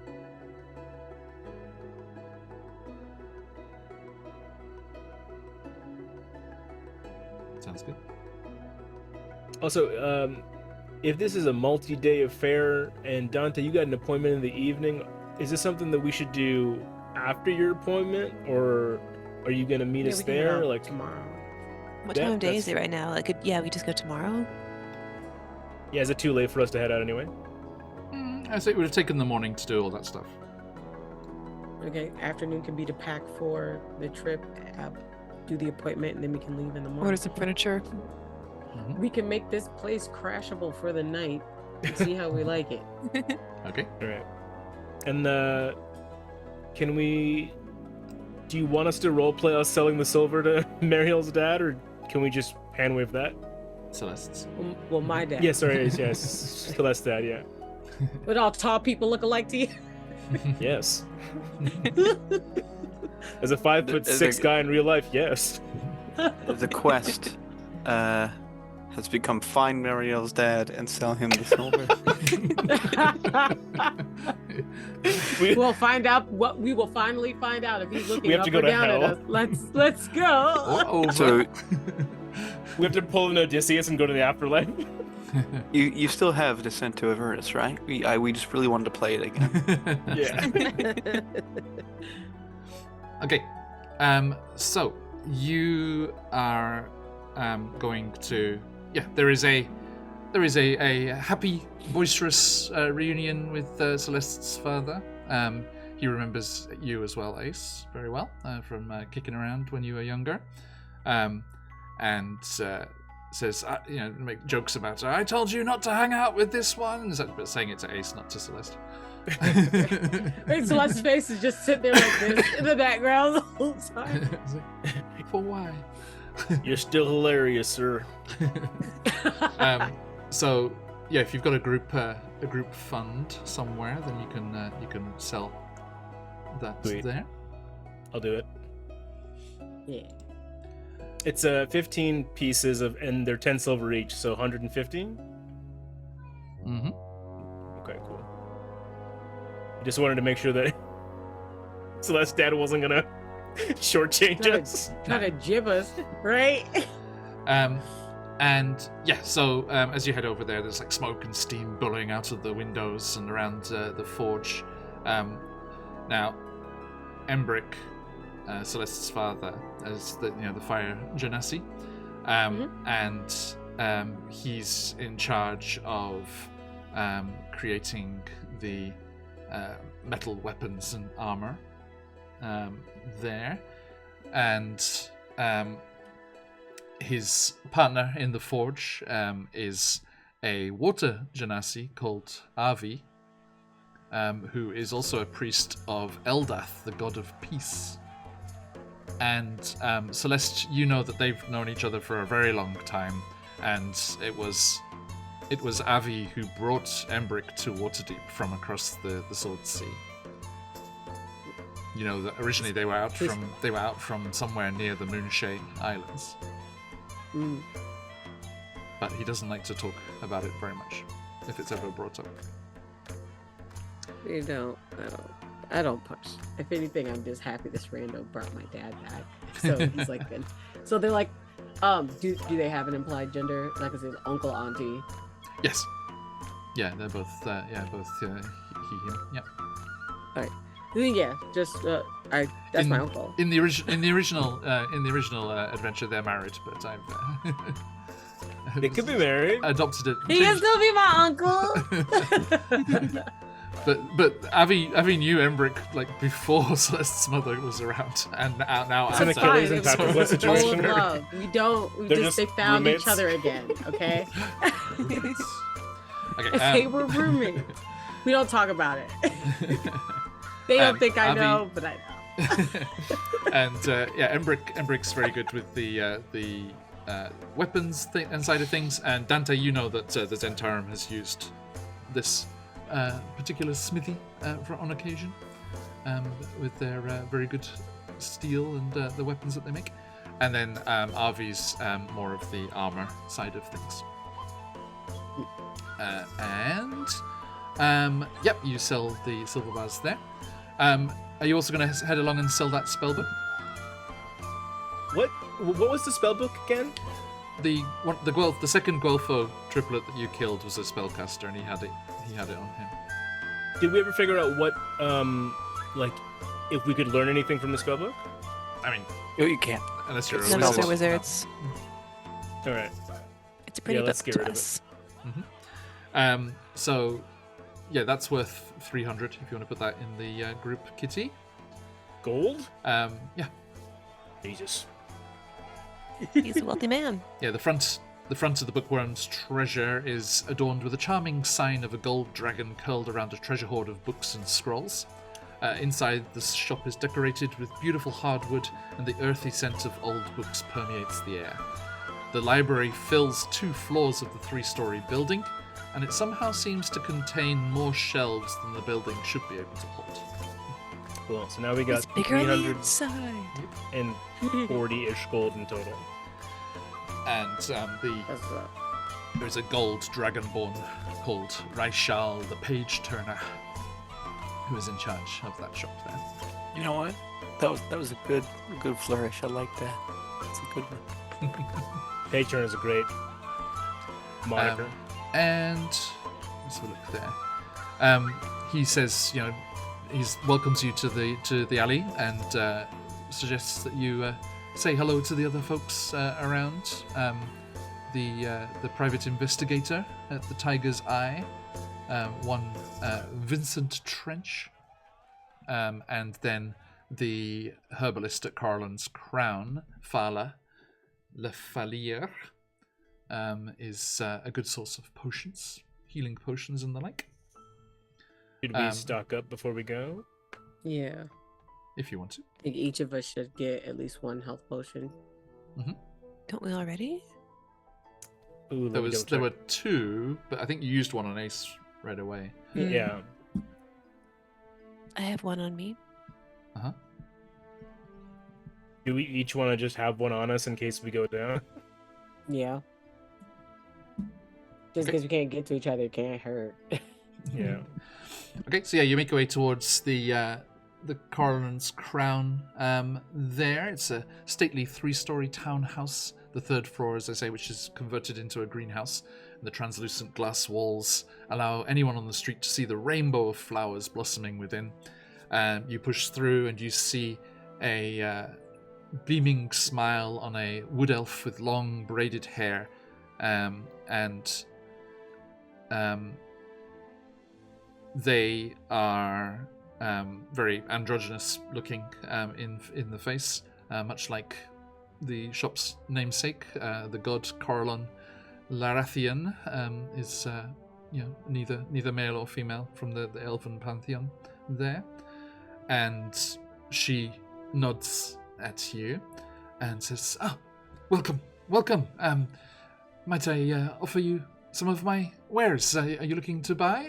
Looking to just peruse the potions? Both. Yeah. What potions y'all got here? We have potions of animal friendship, climbing, healing, greater healing, and I've just made the newest lovely friends. There's a half-orc boy, Dramek, and his goblin friend, Gorko. They come from the north. They travel from Phandalin via the Mere of Dead Men. They have some sort of arrangement with the lizard folk in the Mere of Dead Men there, and they have brought me the ingredients to make water-breathing potions as well.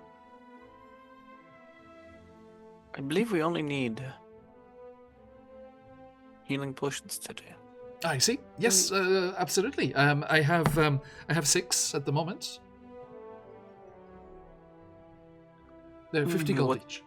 50 gold. Mhm. Let's see. And how many do we have in our personal inventories? Because I don't think I have any, because mine was used to bring me back to life. I have 1. Same. I have not. Did we want to buy 3? Okay. Yeah. That'll be 150 gold. We have recently come to this Dragon Skull Alley as new tenants. Troll skull. Dragon Skull, Dragon Troll. Forgive me. I am The new. Dragon Troll Alley. Oh, well, welcome. The old manor house. Yes, that's correct. Oh, splendid! It'll be nice to see some life in the place. I suspect as we get established as our group, we will be coming here quite often. Could I ask for a small discount to set up a good relationship? Give me a persuasion check. Oh, I should have done this. Uh, I don't have. Mine's only +5. I have persuasion. I'm very charismatic, and I have expertise in persuasion. I Hell got yeah. 23. Oh yeah. 23. Hell yeah. Excellent. Nice. Excellent. Okay. And she kind of looks over the group of you, looking like a adventuring party. she's like, okay, well, one of them's on the house. Ooh, all right. My kindest regards. Should you ever have need of Why'd you get one? anything, please come to the manor. Oh, I take a piece of my lava, the hair, and break up a small piece and flatten it out. So now it's a little lava rock, like rectangle. You scratch our business card on it. That's funny. Okay. All right. I'm She's- subtracting 100 gold every from time the- we Thank you. introduce Yeah, take up ourselves 100 to there. somebody, Right. I'm gonna do it. And Nice. she passes the potions over, and the third one that's for free.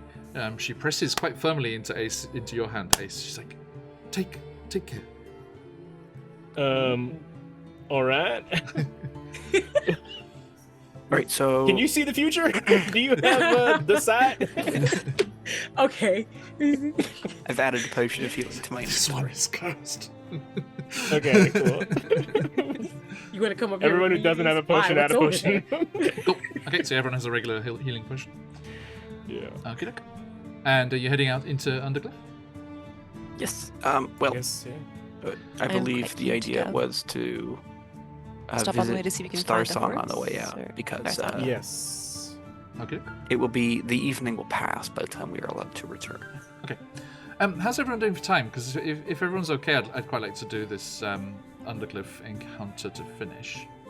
But if I'm people need good. to- Yeah, I can go let's- for like another let's, hour. um, So. Say that we went to see Star Sign Star Song, and we can roleplay that out next time. next time. Okay. Yeah, sure. We'll do it in Yeah. flashback. Rewind. Yeah. Gotcha. So yeah, you head down to the Yawning portal, and then that also takes you kind of like in the right direction for the river gate there. So you head through the trades ward, along River Street, through the river gates and the defences out beyond that, and curl your way down the slopes to Undercliff and the farmland and agricultural land down there below. As you make your way up through the kind of pastoral countryside outside of the city walls there, towards Undercliff Village. Cricket, how do you feel about going in this direction? Anxious. Yeah. She's got a lot of anxiety in general, but she's especially anxious. I think like she's... from the vantage point of when you pass through the river gates up on top of the cliff there, you can see out across Undercliff, and you can still see the scar on the landscape to the northeast that everyone can see on the map there, which is left over from that day. Yeah. She has a lot of feelings about it because she obviously wants to go back and help these people because she presumably, I'm not sure, does she know what happened to her party in the end? No, you do not. So she's really hoping the rest of us know this backstory? I would have told you. I told you lots of stories about all the little adventures I went on. Probably mostly to Celeste and Marielle because they'd be asking me about them. But I told you like loads of little stories about going to save kittens and I don't know, help farmers and stuff like that. Yes, yeah. Cricket's been ported over from a cottagecore creatures game. Pretty much.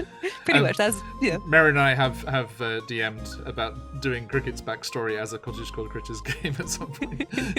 We all watched the VODs. It'd be so much fun. Anyways, yeah, so you would know that she does have, she knows people in this area. But she also sees that scar on the landscape, and I'm not sure if she's told you guys about that being related to her. And she's quite nervous about what she'll find there. You're a nervous bunch today. She's just always a nervous bunch. Well, Cricket, I'm afraid as you and the party arrive in Undercliff Village there with the pond and everything looking just like it used to, one thing is not the same, and that is the reaction as people see you once again after all this time, and doors and shutters are slammed and children are pulled off the street. What did you do? You didn't a lot of land was destroyed that day. To think that, but I'm here to help. She'll probably try, run out to people that she recognizes and just, like, what? I heard there's trouble with the scarecrows. What's going on? What can you tell us about? We were sent here. She just like. I'm sure I don't know. I don't know nothing. Slam the door. Is there like a adventurers guild or a tavern or an inn that we could go to and ask the proprietor? I probably would know one if there was one. You had heard that the attacks are out on the farmland, so probably these farms out to the east of the village are probably the best bet. Let's just ask those farmers then, yeah. Okay, you head out to the land, and all of you can see the scar on the landscape where the kind of ground rises up a little bit to the north of Undercliff Village. And there are some more farms and houses up that way, but there is this, it's not a hole as the sticker is from D&D Beyond maps, but it is just this blackened, like jagged circle of ground, like a huge explosion, flattened everything and charred everything, and has not regrown. Well, that's very upsetting. Celeste clearly is like, when they see it, their first thought is just like, these scarecrows have to go if this is the type of stuff that they're doing. Like, they fully blame the scarecrows for this. They don't, like, of course these people are scared. They in their mind, there's no way that anybody's afraid of Cricket. That's just not a thing for Celeste, like, at all. So they're like, man, these scarecrows have really messed up people's perception of people coming in here. Maybe they're just a little nervous. Maybe. Ace, do you think you could do the talkie thing? Sure. And like we got this sword down between you. Like there's like a hand signal to go. She's feeling bad. Yeah, I'll go up to like the nearest This isn't working. Yeah. occupied farmhouse. Okay. And yeah, I'll just hide behind Celeste. talking to the farmers and stuff out there, they tell you of the last attacks on animals that there were, and they point towards some of the farmland and out towards the edge of the forest on the eastern edge of the developed like part of the land there. And you're pointed in that direction. And after a couple of hours of kind of like patrolling around and just like looking, and you go to a couple of places where attacks happened, and you can see like gouges in the earth, almost like long talons, like claws that like gouge through the soil. There are parts where there's still kind of like soil stained dark with blood, where animals were butchered. And you start looking around, and after a couple of hours, you're kind of like patrolling out near the tree line, walking across some like open ground where animals are grazed during the day, and there is a rustling in the tree line around you as you cross some open ground, and you see hideous bundles of misshapen kind of cloth with straw like sticking out as these scarecrow-like monsters emerge from the tree line around you as you cross across this open ground. Let me... Is it like the figures in that one Doctor Who episode where they're just like super creepy zombies? Mm-hmm. Yay. Let's just head over to the open ground here.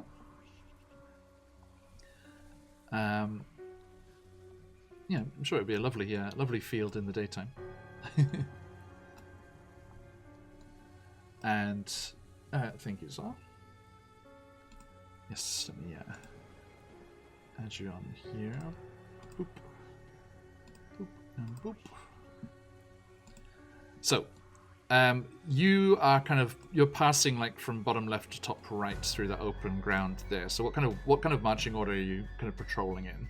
As you're I'd making probably your be way? near the front because I would know this area fairly well and have an idea where we might be headed to. Okay. I suspect. Mm-hmm. I will stay in the middle. I kind of give off a light, so kind of to make sure everybody sort of see in front of them. Okay. I'm gonna stay in the middle. Yeah. Oh, by the way, Celeste, look up. Where is it? Look up produce flame. Okay. Because Isn't that a that's cantrip? yeah. Because that's the effect that your father could create. Like Would that be as a like a species feature or trait. trait? Yeah, as a species trait. So that's the extent that you can use your hair and the abilities there. Okay, I'll say. I'll be in the So- back, Okay, just like keeping an eye out. no worries. If Ace is going to the back, then I'll head more to the front. Okay, look. So yeah, you're making your way through that open ground there, and like I say, the trees rustle and move, and you see these hideous creatures come lurching out of the tree line. One of them has a sackcloth hood over its head. Another has a rotting pumpkin on top of its frame there, and the third is just covered with a threadbare blanket as these creatures come emerging out. And let me bring them here onto the map. Careful, everyone. They've accessorized. And I can use the new D&D Beyond feature and show the art. Ooh. Ooh. Boop.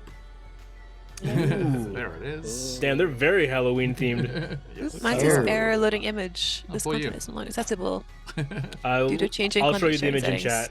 settings. Okay. Okay. Better not awaken something in me. Oh my lord. That is Dude, I was awesome. thinking about that too. That is much taller than I was expecting it to be. And they're taller than you. Okay, so everyone roll some initiative, please.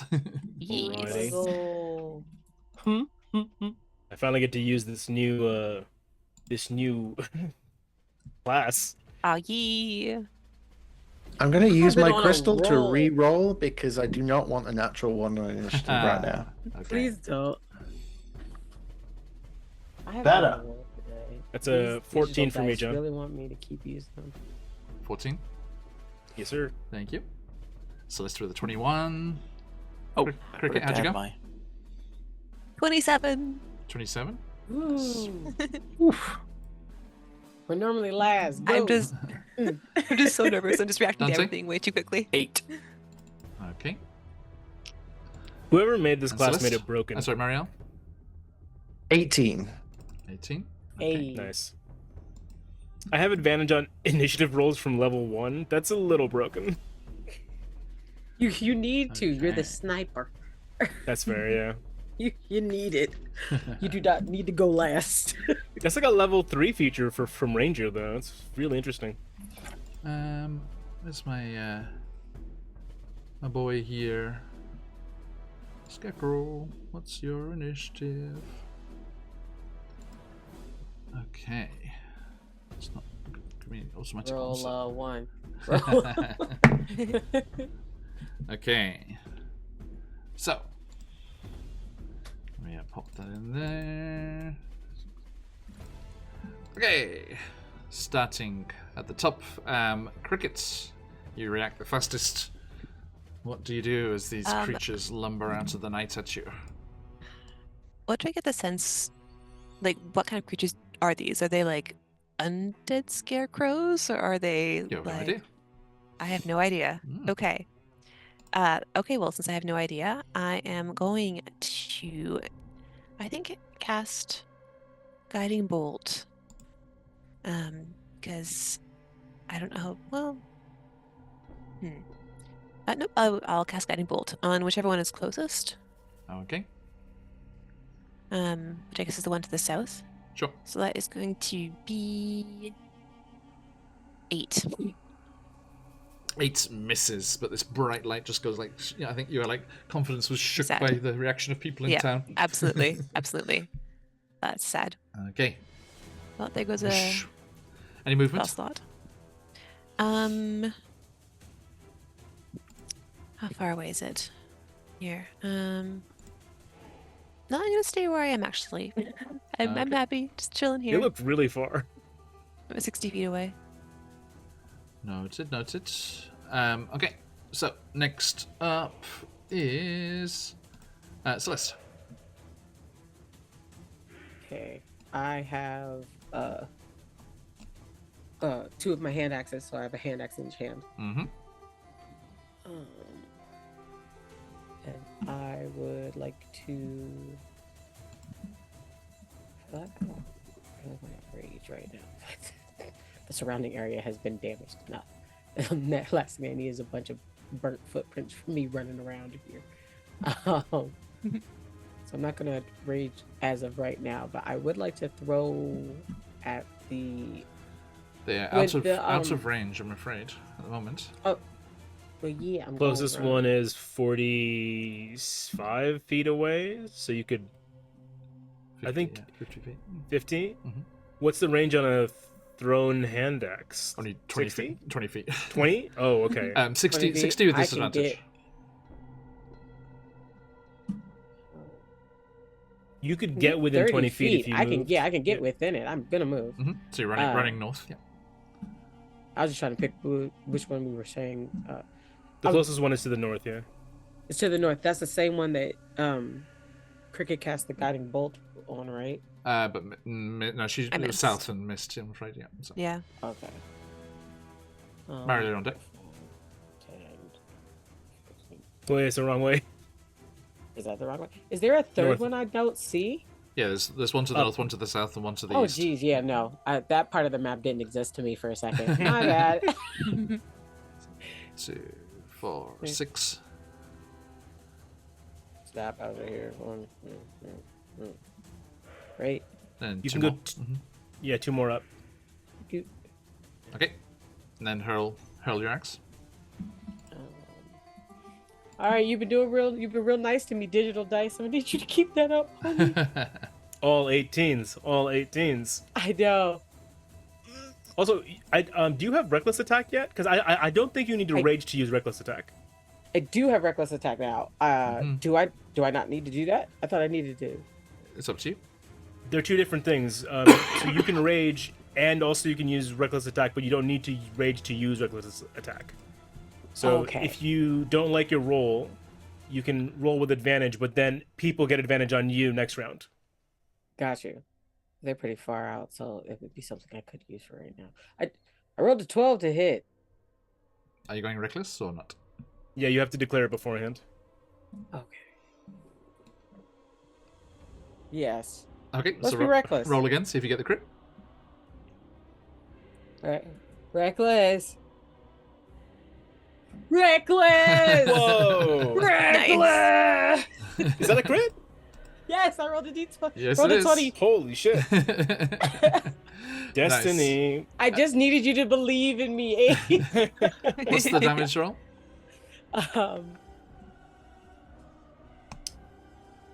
10. It's 2d6 plus 2? Yep. Okay, so it is maximum plus the roll, so that is going to be... the hand axe is 2d6 plus 2? Yeah. Nice. Whoa. Should it be... I mean, I'll make... How do I make it more? I'll make it more. No, it seems high, is what he's saying. It seems very high. It does seem very high, yeah. The hand X is 1d6 plus 2. Oh, it has here. That's what it has on the on D&D Beyond. I just clicked the button. That's interesting. I looked at it, it's 1d6 plus 2. Yeah, did you add On maybe sheet. like a legacy thing? Oh, it is um, 1d6 plus 2. I do No, have a leg. I know- I do I know have what it it is, auto don't worry. did the crit thing. Yeah, also it also auto does the the crit. because it automatically does the old style of crit, so it rolls twice for the damage instead of doubling like we do. Right, okay. Is there something I can change? It's okay because we No, can see you the just roll. gotta know. So it's the maximum is 8 plus the 2, so it actually comes out as 10. So as it rolled, it's still 10. Yay! Nice. Okay, so that top one. Which one are you? Which one are you? Let's catch their name. Boop. There we go. Lock, shock, and barrel. So 10 damage on that one. So yeah, you just go charging and just overextend yourself as you just hurl the axe, and it slams into the creature, doing that 10 damage there. And it just like almost like fire kind of burning inside it, like the inside of those jack-o'-lantern kind of heads there. And it just like gouts a little bit as the axe slams into it. Marielle. Marielle. Okay. Say again, Let's Celeste? have a look. I have both axes. No, but they're not. You can't do an offhand attack with a hand axe. Has to be You only a get one finesse. attack for now, yeah. Oh yeah, we did this. It's a simple, not a finesse. We've done this before. Okay, that's my fault. Okay. No problem. Thank you. You can get a dagger or something. I know. I gotta get some type of throwing weapons. Okay, so So yeah, Marielle's gonna run 30 feet down, Okay. pulling out both her scimitar and her short sword, spinning it in her hands. She's gonna hold her action for when it gets within range to make an attack. Okay. Gotcha. Thank you. And it is their turn. I'm just gonna show their names so I can see which is which. They have names? Plus, is this your first barbarian? ABC. Ah. Yeah. Yeah. We need to do what we did in Chicenta, where we have to give them a different name with that letter every time. Okay, so Not the bear crow. the scarecrows just start scampering forward, almost like dropping down onto like all fours as their claws gouge through the ground, as you'd seen the markings earlier. This one charges into combat with Marielle. You can make that attack roll while we're sorting other ones. Bring it, you little shit. This one over here is going to have to dash, so that's 10, 20, 30, 40. Quick question, actually. 60. Because I'm holding my action to do an attack. Does that mean then I can't utilize the bonus action to do the offhand attack? No. Okay, cool. No, just keep it one Clarification. action. Mhm. The one action, so scimitar, swoosh, natural 20. Let's Nice. go. So yours love are this both stuff. finesse, then Marielle? Sorry? Your weapons are both finesse? They both are finesse, yes. Mhm. Okay. So that is. Hang on. 1d6 plus 5 is 11 plus 1d6 for the crit, which is a 6. 17 slashing damage. Nice. Puts it onto last legs. And the nick property of the scimitar, Uh-huh. I'm still learning weapon masteries, is not relevant because it's about using your bonus action Okay. attack to do it as part of the main attack. Gotcha. But my bonus action's not available, so it doesn't Learning. matter. We're figuring it out, guys. No worries.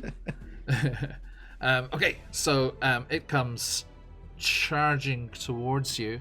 Oh, actually, the one that dashed can do something. It can use its bonus action to just terrifying glare, young cricket. Cricket, can you please make a wisdom saving throw? Is it? Oh, it's a wisdom saving throw. Yes. Yeah. Okay. Blah blah blah blah blah. Wisdom saving throw. Not rolling well. 13. A 13. That's enough. You steeled yourself. You're like, you're going to help these people. You're going to get your reputation back. This thing just like burning eyes, just coming charging towards you. But you are Step back. okay. The other one is going to attack Marielle with its fearsome claw. Marielle does a 6 hit. It does not, I'm afraid. No. But this one I have high hopes for up top because I have advantage from Celeste's reckless attack. As Celeste, all of the bunny rabbits look on in horror. See all the bunnies to the left there? The rabbits. Oh, those are bunnies. That's Yeah. cute. Just look, Oh my gosh. just look at the bunnies, Celeste. Look at the bunnies. This is look at So them all. this zoomed is out, I getting thought real. they were Look like at the rocks or flowers. something. Me too. Oh my gosh, there's a bunch of bunnies. They're just chomping on clover and just impassively like, oh yeah, okay. They're having a Nice nice necklace you got night. there. Y'all. We think they're scared. They're over there going, fight. Take her out. Wow. Send her to the Shadow Realm. I roll with advantage and also get a 6. You. It's all you could do. Amazing. It's all I got. Amazing. It's all you had. Okay. So, Watership. back to Asclepios. Dante on deck. Okay. I Tangled in your I cloak see ability. that. I see that Scarecrow B has squared up with Celeste, Mhm. Go.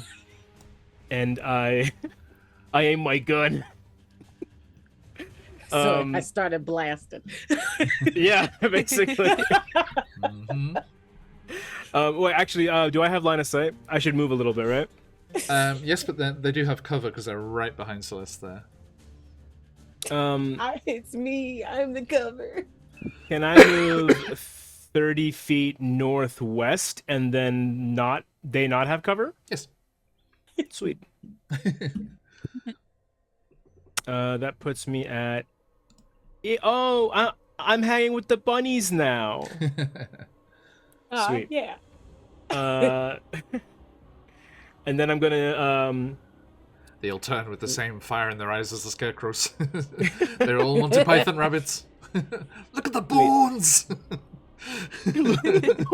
Jesus Christ. Oh man. I'm gonna Gelatinous buns. Do you? I'm gonna shoot it with a revolver. The bunny. That is a 19 to hit. Definitely hits. Cool. That's oh my god, double 8s. That's 16 damage. Nice. Eight. And then it has disadvantage on its next attack roll because of the sap property. Yeah, it does. Your shot just blasts a huge part out of its shoulder, and it looks very, very last legs. Oh yeah. Finish it, Celeste. Get him. Opportunity attack. Okay. Anything else, you turn, Ace? No, I don't have any bonus actions that I want to use yet. Dante Pisano, fast Pisano. Dante Pisano, fast Pisano. Move 6. But he is a cunning devil. He dashes for a bonus Ooh, action. Cunning action. Nice. He is going to attack. Please do. God, these are so good. Um, The rogues are so good. it's going to definitely hit with a 25. Certainly will. For 9 damage. Okay, look. But wait. Dante Pisano, remember, during his fencing lessons, they used a dagger, and they taught him this dagger. It has a property. Yes. It allows him to attack as part of the action instead of the bonus action. So he stabs him with the dagger. Okay. What's that property? Nick? Nice. So that allows Nick, you to. you does may the offhand make the attack extra as- attack of the light property. You can make it as part of the attack action instead of the bonus action. Nice. Which is great That is for you very guys nice. because it Very frees good up your bonus with action the for cunning cunning action. actions. Yeah. Mm-hmm. Such a good ability. I should remember that sometime. No bonuses whatsoever, right? Yeah. Does Mariel even have straight bonus actions bonus yet? to hit, but not bonus to damage? Bonus to Oh, hit, no, okay. then is a 16. Nice hits. But just the dice roll for the damage. 2. 2 more damage. Okay. So yes, you I just see my rage. cut and- through, and like this gout of straw and cloth just tears off it. Okay, thank you. Back to the top. The crickets. Okay, well, everyone else has run off in different directions to Yes. engage with scarecrows. I'm just standing in the middle, like, Split the party. Split the party. Definitely. where to go? That's Um, definitely the thing. So I feel like Ace and Celeste had the one up north in hand, and Scarecrow Alfred. Yeah, I'm I'm gonna gonna take say- a pot shot at him. I'm gonna say Ace blew the legs off the one in the north. It's just crawling along the ground. It's only a flesh wound. Even creepier. So I'm gonna cast Toll the Dead on the Scarecrow to the south. Okay, Engage with Marielle. go for That's it. a Wisdom of 13 saving throw. Wisdom saving throw, you say? They don't seem especially wise, but then what do I know of scarecrows? Okay. Boop. 13? hmm Pizza. Ooh, pizza. Well, I spend my second turn in a row being absolutely useless. No! No, you tried. We're level 2. You can't. Whoa, whoa, whoa, You can't take whoa. that on yourself. Okay, Celeste, this thing is crawling across the ground towards your ankles. Finish him. I did right, and then I keek her. Like, actually, for flavor's sake, because I have my other hand axe, I'm gonna try to go for basically what would be like a decapitation of the pumpkin yeah. head. Can my other axe still be like stuck in it? So Absolutely, yeah. I can kind of hold him still, and then Yeah, absolutely. now that I've described something cool, let me actually roll that. Try and roll it. Yeah. You can roll reckless because you're gonna kill it next turn or this turn. Right? Let's go. So yeah, with advantage, right click it. Yeah. Right click. Advantage. Roll. Dun, dun, dun. Man, sure, I'm happy for that. No, 14 For that hits. advantage. It's all good. What was the other one? A 2. Yes. Nice. Okay. And then the Hey, damage. thanks, Yeah, Aritis. and then That's it Mariel's will crystal back back. down to that. 6 damage. 6 damage. Okay, yeah. So yeah, tell me what happens. Nice. So it's like running up, and it's after it's kind of I've heard the like pop from Ace. I'm just sort of like looking around, and then the light's coming towards me, and it's like my foot, because you said it's crawling down towards me, so I'll Yeah. say my foot kind of comes down to hold the axe in place, and then the other comes, and it just chops off his head. Nice. Yeah, you just like slam down your boot on top of the first axe. It pushes through the shoulder, pins it to the ground, and then shoo, and the rotting pumpkin just goes blip, blip, blip across, and one of the rabbits starts nibbling at it. Right before I pick up the other and then look to see what's happening. I'd like to glance back to see if there's anything connected like to the body. Like they didn't say they said they didn't care, but I care. I want to know what the hell's going on. Is there anything like left or is it just kind of going into the dirt? You see that across its kind of form, like through the wood that's on, like makes up its frame, and then like on the parts like fragments it of the would be like pumpkin that a are left over, thing, and then it has markings like crickets. Whoa. Those Have I those noticed black this yet? vein-like markings. Right, I think from because you're still at a distance in the night. I don't think you have. Okay, I have no idea. I'm still living in a world where that's not the case. Okay. That's gonna make them like freeze for a second, because they'll recognize that, because they pay attention to their friends. They're gonna be like, what? Okay. And it kind of stops. The rest of my turn is me like bending down to try to pick it, while all of this is happening. Bend down to try to pick and break it, and just put it in my back pocket, and like that's my whole turn. Gotcha. That's what I've done. Okay, Marielle. Seeing that this thing has taken quite a lot of damage very quickly, quickly looks around, sees that there is still one engaged with Dante. That's where the attention's going to be in a second after I curb stomp this bitch. Because I have 20 strength right now, I should use it. Hell So yeah. unarmed strike. Do it. Nice. So that is going to be an 18 to hit. Definitely hits. Okay, unarmed strikes currently are 6 bludgeoning damage. Hell yeah. Nice. Okay, so yeah, you just tear a chunk of it and like just tear it off. It's just a stomp through it. Oh, okay. Yeah, so Pretty you much. just like slam, yeah, that kind of again that tears off one of its legs, and it's like balancing precariously there, and reaching out towards you as it goes for you with its claws. Any bonus action? Oh my Oh, it's still God. alive! I'm afraid so. It's got like 4 HP left, dude. God damn it. I said 10 or less. Do you which have can a also secondary be weapon? 10. If you had a secondary True. weapon, you could make a bonus attack with 2-weapon fighting. No, you have to attack with. Yeah, I think you the have weapon to on the use first one. the main weapon on the Oh. first one, yeah. I almost forgot, yeah. I still haven't learned the rule, clearly. Yeah, dude.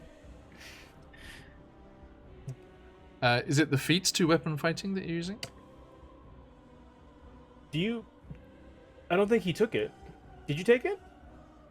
No, I get 2-weapon fighting in general as Yes. a Yeah. fighter, but you have to attack with a light weapon. You do, yeah. Yeah, when you To take get the the attack extra action attack. and attack with a light weapon, you can make one extra attack as a bonus action in the same turn with a different light weapon. Hmm 2-weapon fighting is on all of our character sheets just because it's one of the many actions and bonus actions you can take in this game. Mhm. But there are also 2-weapon fighting the fighting style and then dual wielding the feat, Yeah. which Yeah. makes it confusing. Actually, Celeste, sorry, I've done your own there. Because the hand axe is light, so it does. So because it used to be finesse, Oh. but that's I still that's, remembered it as no, finesse, no, but it you wasn't. again, It wasn't finesse weapon first. fighting. That's me getting it wrong. Finesse is when you can decide whether you use one-handed or two-handed. I think. No, finesse is when you can Oh. decide if you want to use your strength or your dexterity. Okay. Ooh. There it is. I've played enough I fighting, have guys. been able to do There it a is. second. Yeah. Oh yeah, the one or two-handed one is what's it called? Versatile. Versatile. Thank you. Going forward, Celeste, you can use the two-weapon fighting with the hand axes. Thank you Uh-oh. so much. Evil laugh. Okay, so the scarecrows. Marielle, this one is going to claw at you as it's kind of almost like loses balance with its lost leg there. Fearsome claw, 11. Miss. Damn it. Dante Pisano, how's Pisano? Wonder how long we're gonna go full name. I'm not gonna Forever. stop. 19. Forever. It does hit. Dang. You take 7 slashing damage. Ah. And you are frightened. Dr. Pisano does not become frightened. Yes, you do. He is simply advancing in the incorrect direction. Tactical retreat. Tactical retreat. Okay, Asclepius. I'm going to move 30 feet towards C. which puts me, I think, directly south of Sicily. I'm like drawing a line, and then I'm like putting my finger on it. It's like the column between Celeste and Cricket. Yeah. Exactly. Yeah. So I'm gonna go here, Okay. which will let me have line of sight, I believe, just past Dante's shoulder. Yeah, sure. Okay. And then I will shoot a gun. Bam. That's 18 to hit. Definitely hits. Hey. That is 8 damage and disadvantage on its next attack. Nice. And that's it. Okay, that puts that onto that last legs there. Okay. End it, Pisano. Dante. Finish him. Frightened. Oh, right. I Dante Biz. Enjoy Ah, this. no! okay. I'll try to attack with disadvantage. Disadvantage, yeah. I'm gonna roll again with one of my 2 crystals. You may Hell do yeah. that.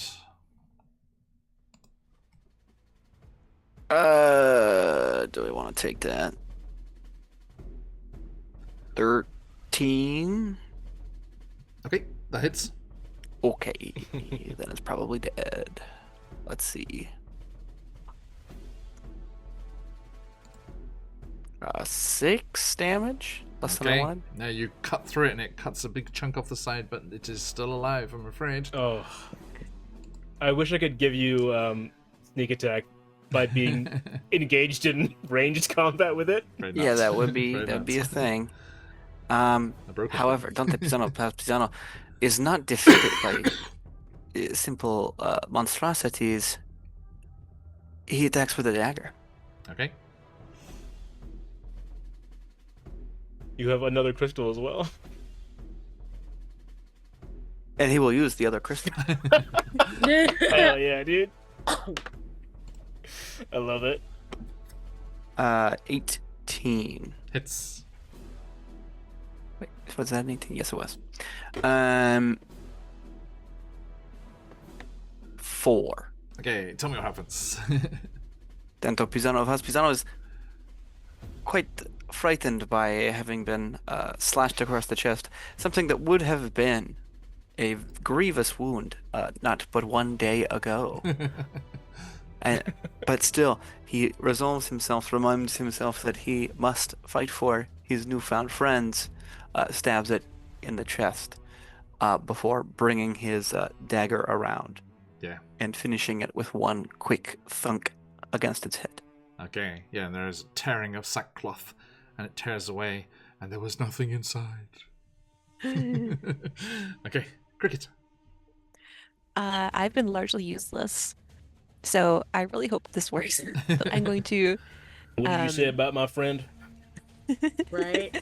I wouldn't waste any He's Talk useless. shit resources. about my cricket. Yeah, no. I'm going to cast Toll the Dead again, and it's a Wisdom 13 saving throw on the one Okey-doke. that's left next to Marielle. 6.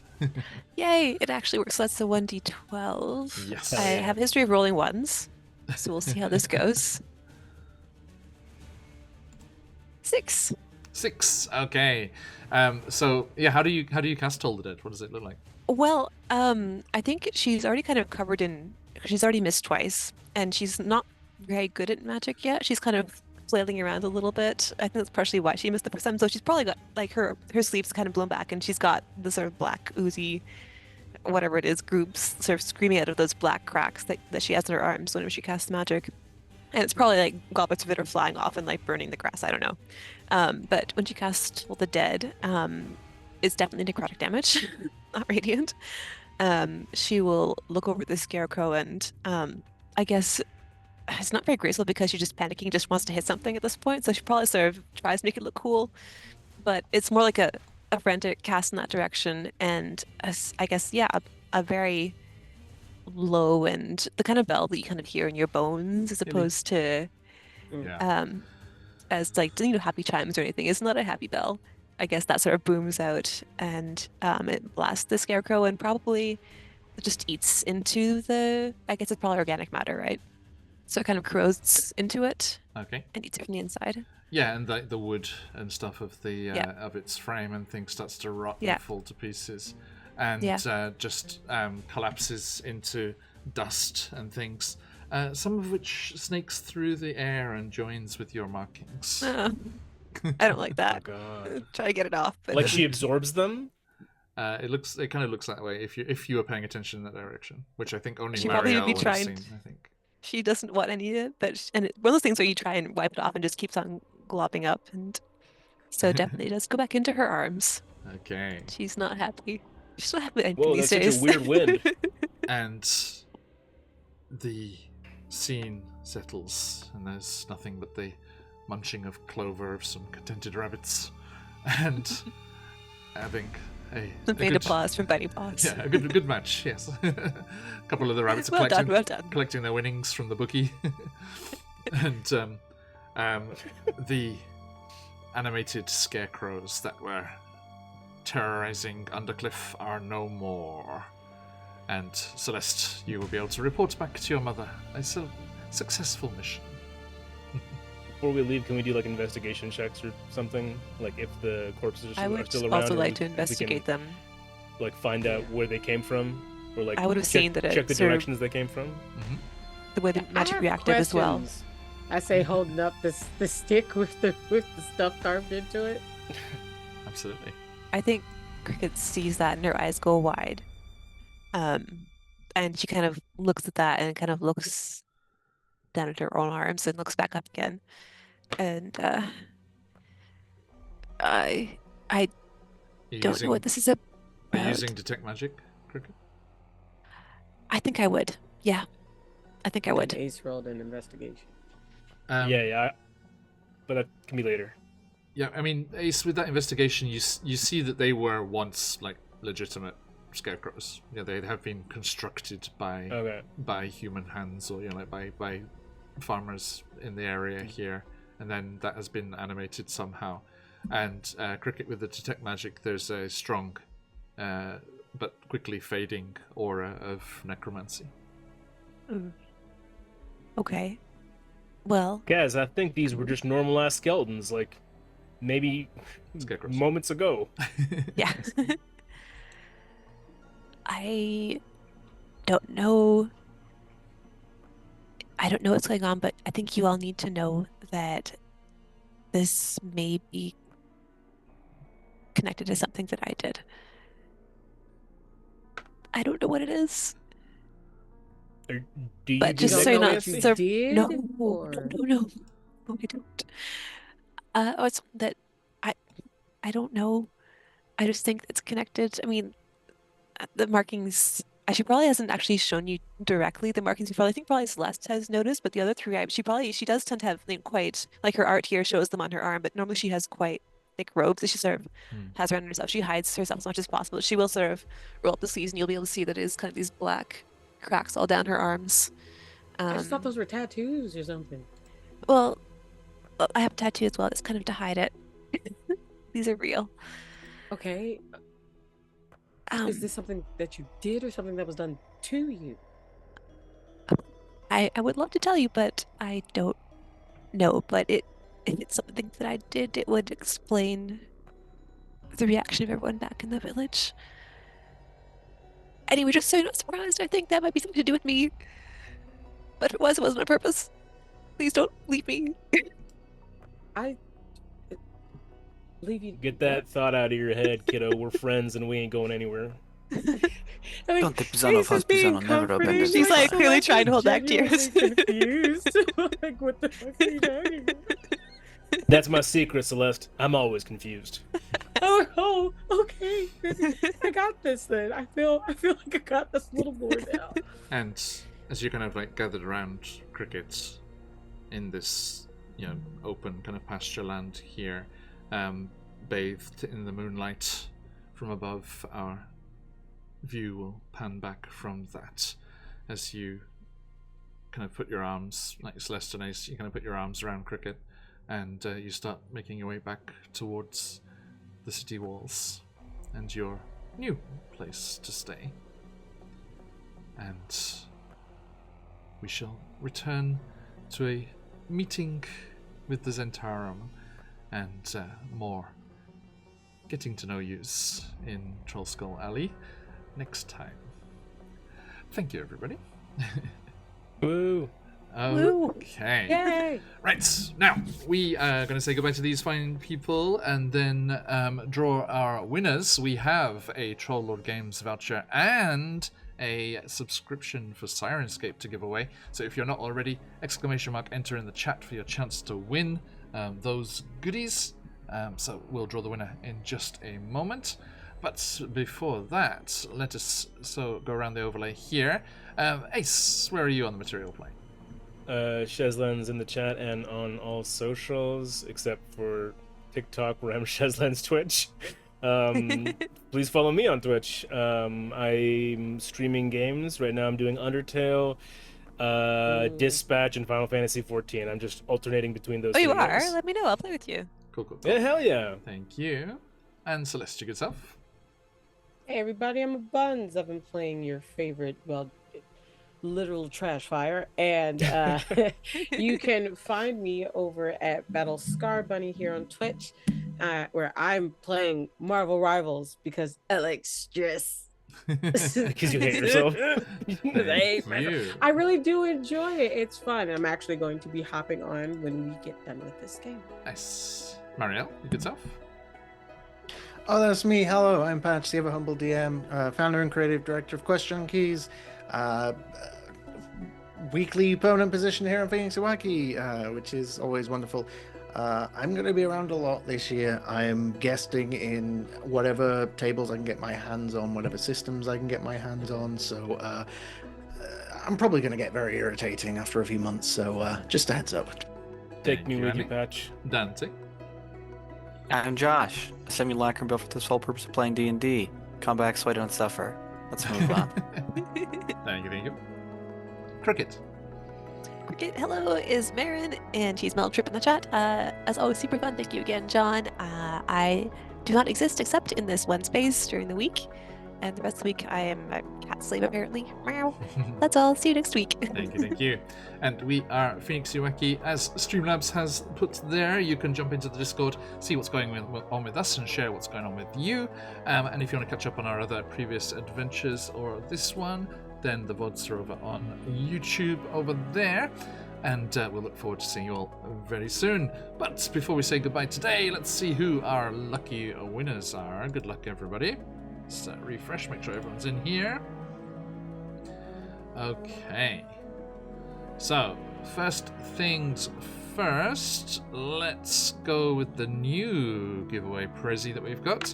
So, the code for the fabulous Syrinscape is going to Aritis. Congratulations! Hope you enjoy getting that cool stuff in your games. And our Trollord Games voucher this week going to Lucicia's. Congratulations to you both.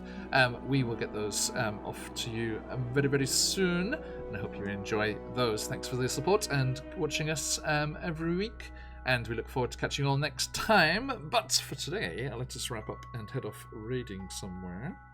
Who's kicking about the place? Excuse me.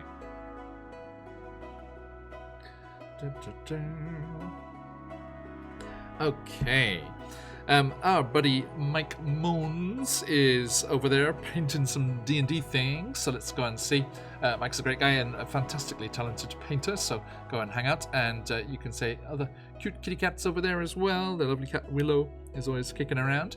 So let's go raiding into Mike, and everyone please shout out and say hello from us if you head on over there, and we'll look forward to catching you all next time. But till we do, stick around for the raid if you've got them. Let those phoenixes fly, and until next time, as we say around these parts, I guess you're going to say, it's me. Yes, me. Yes, me.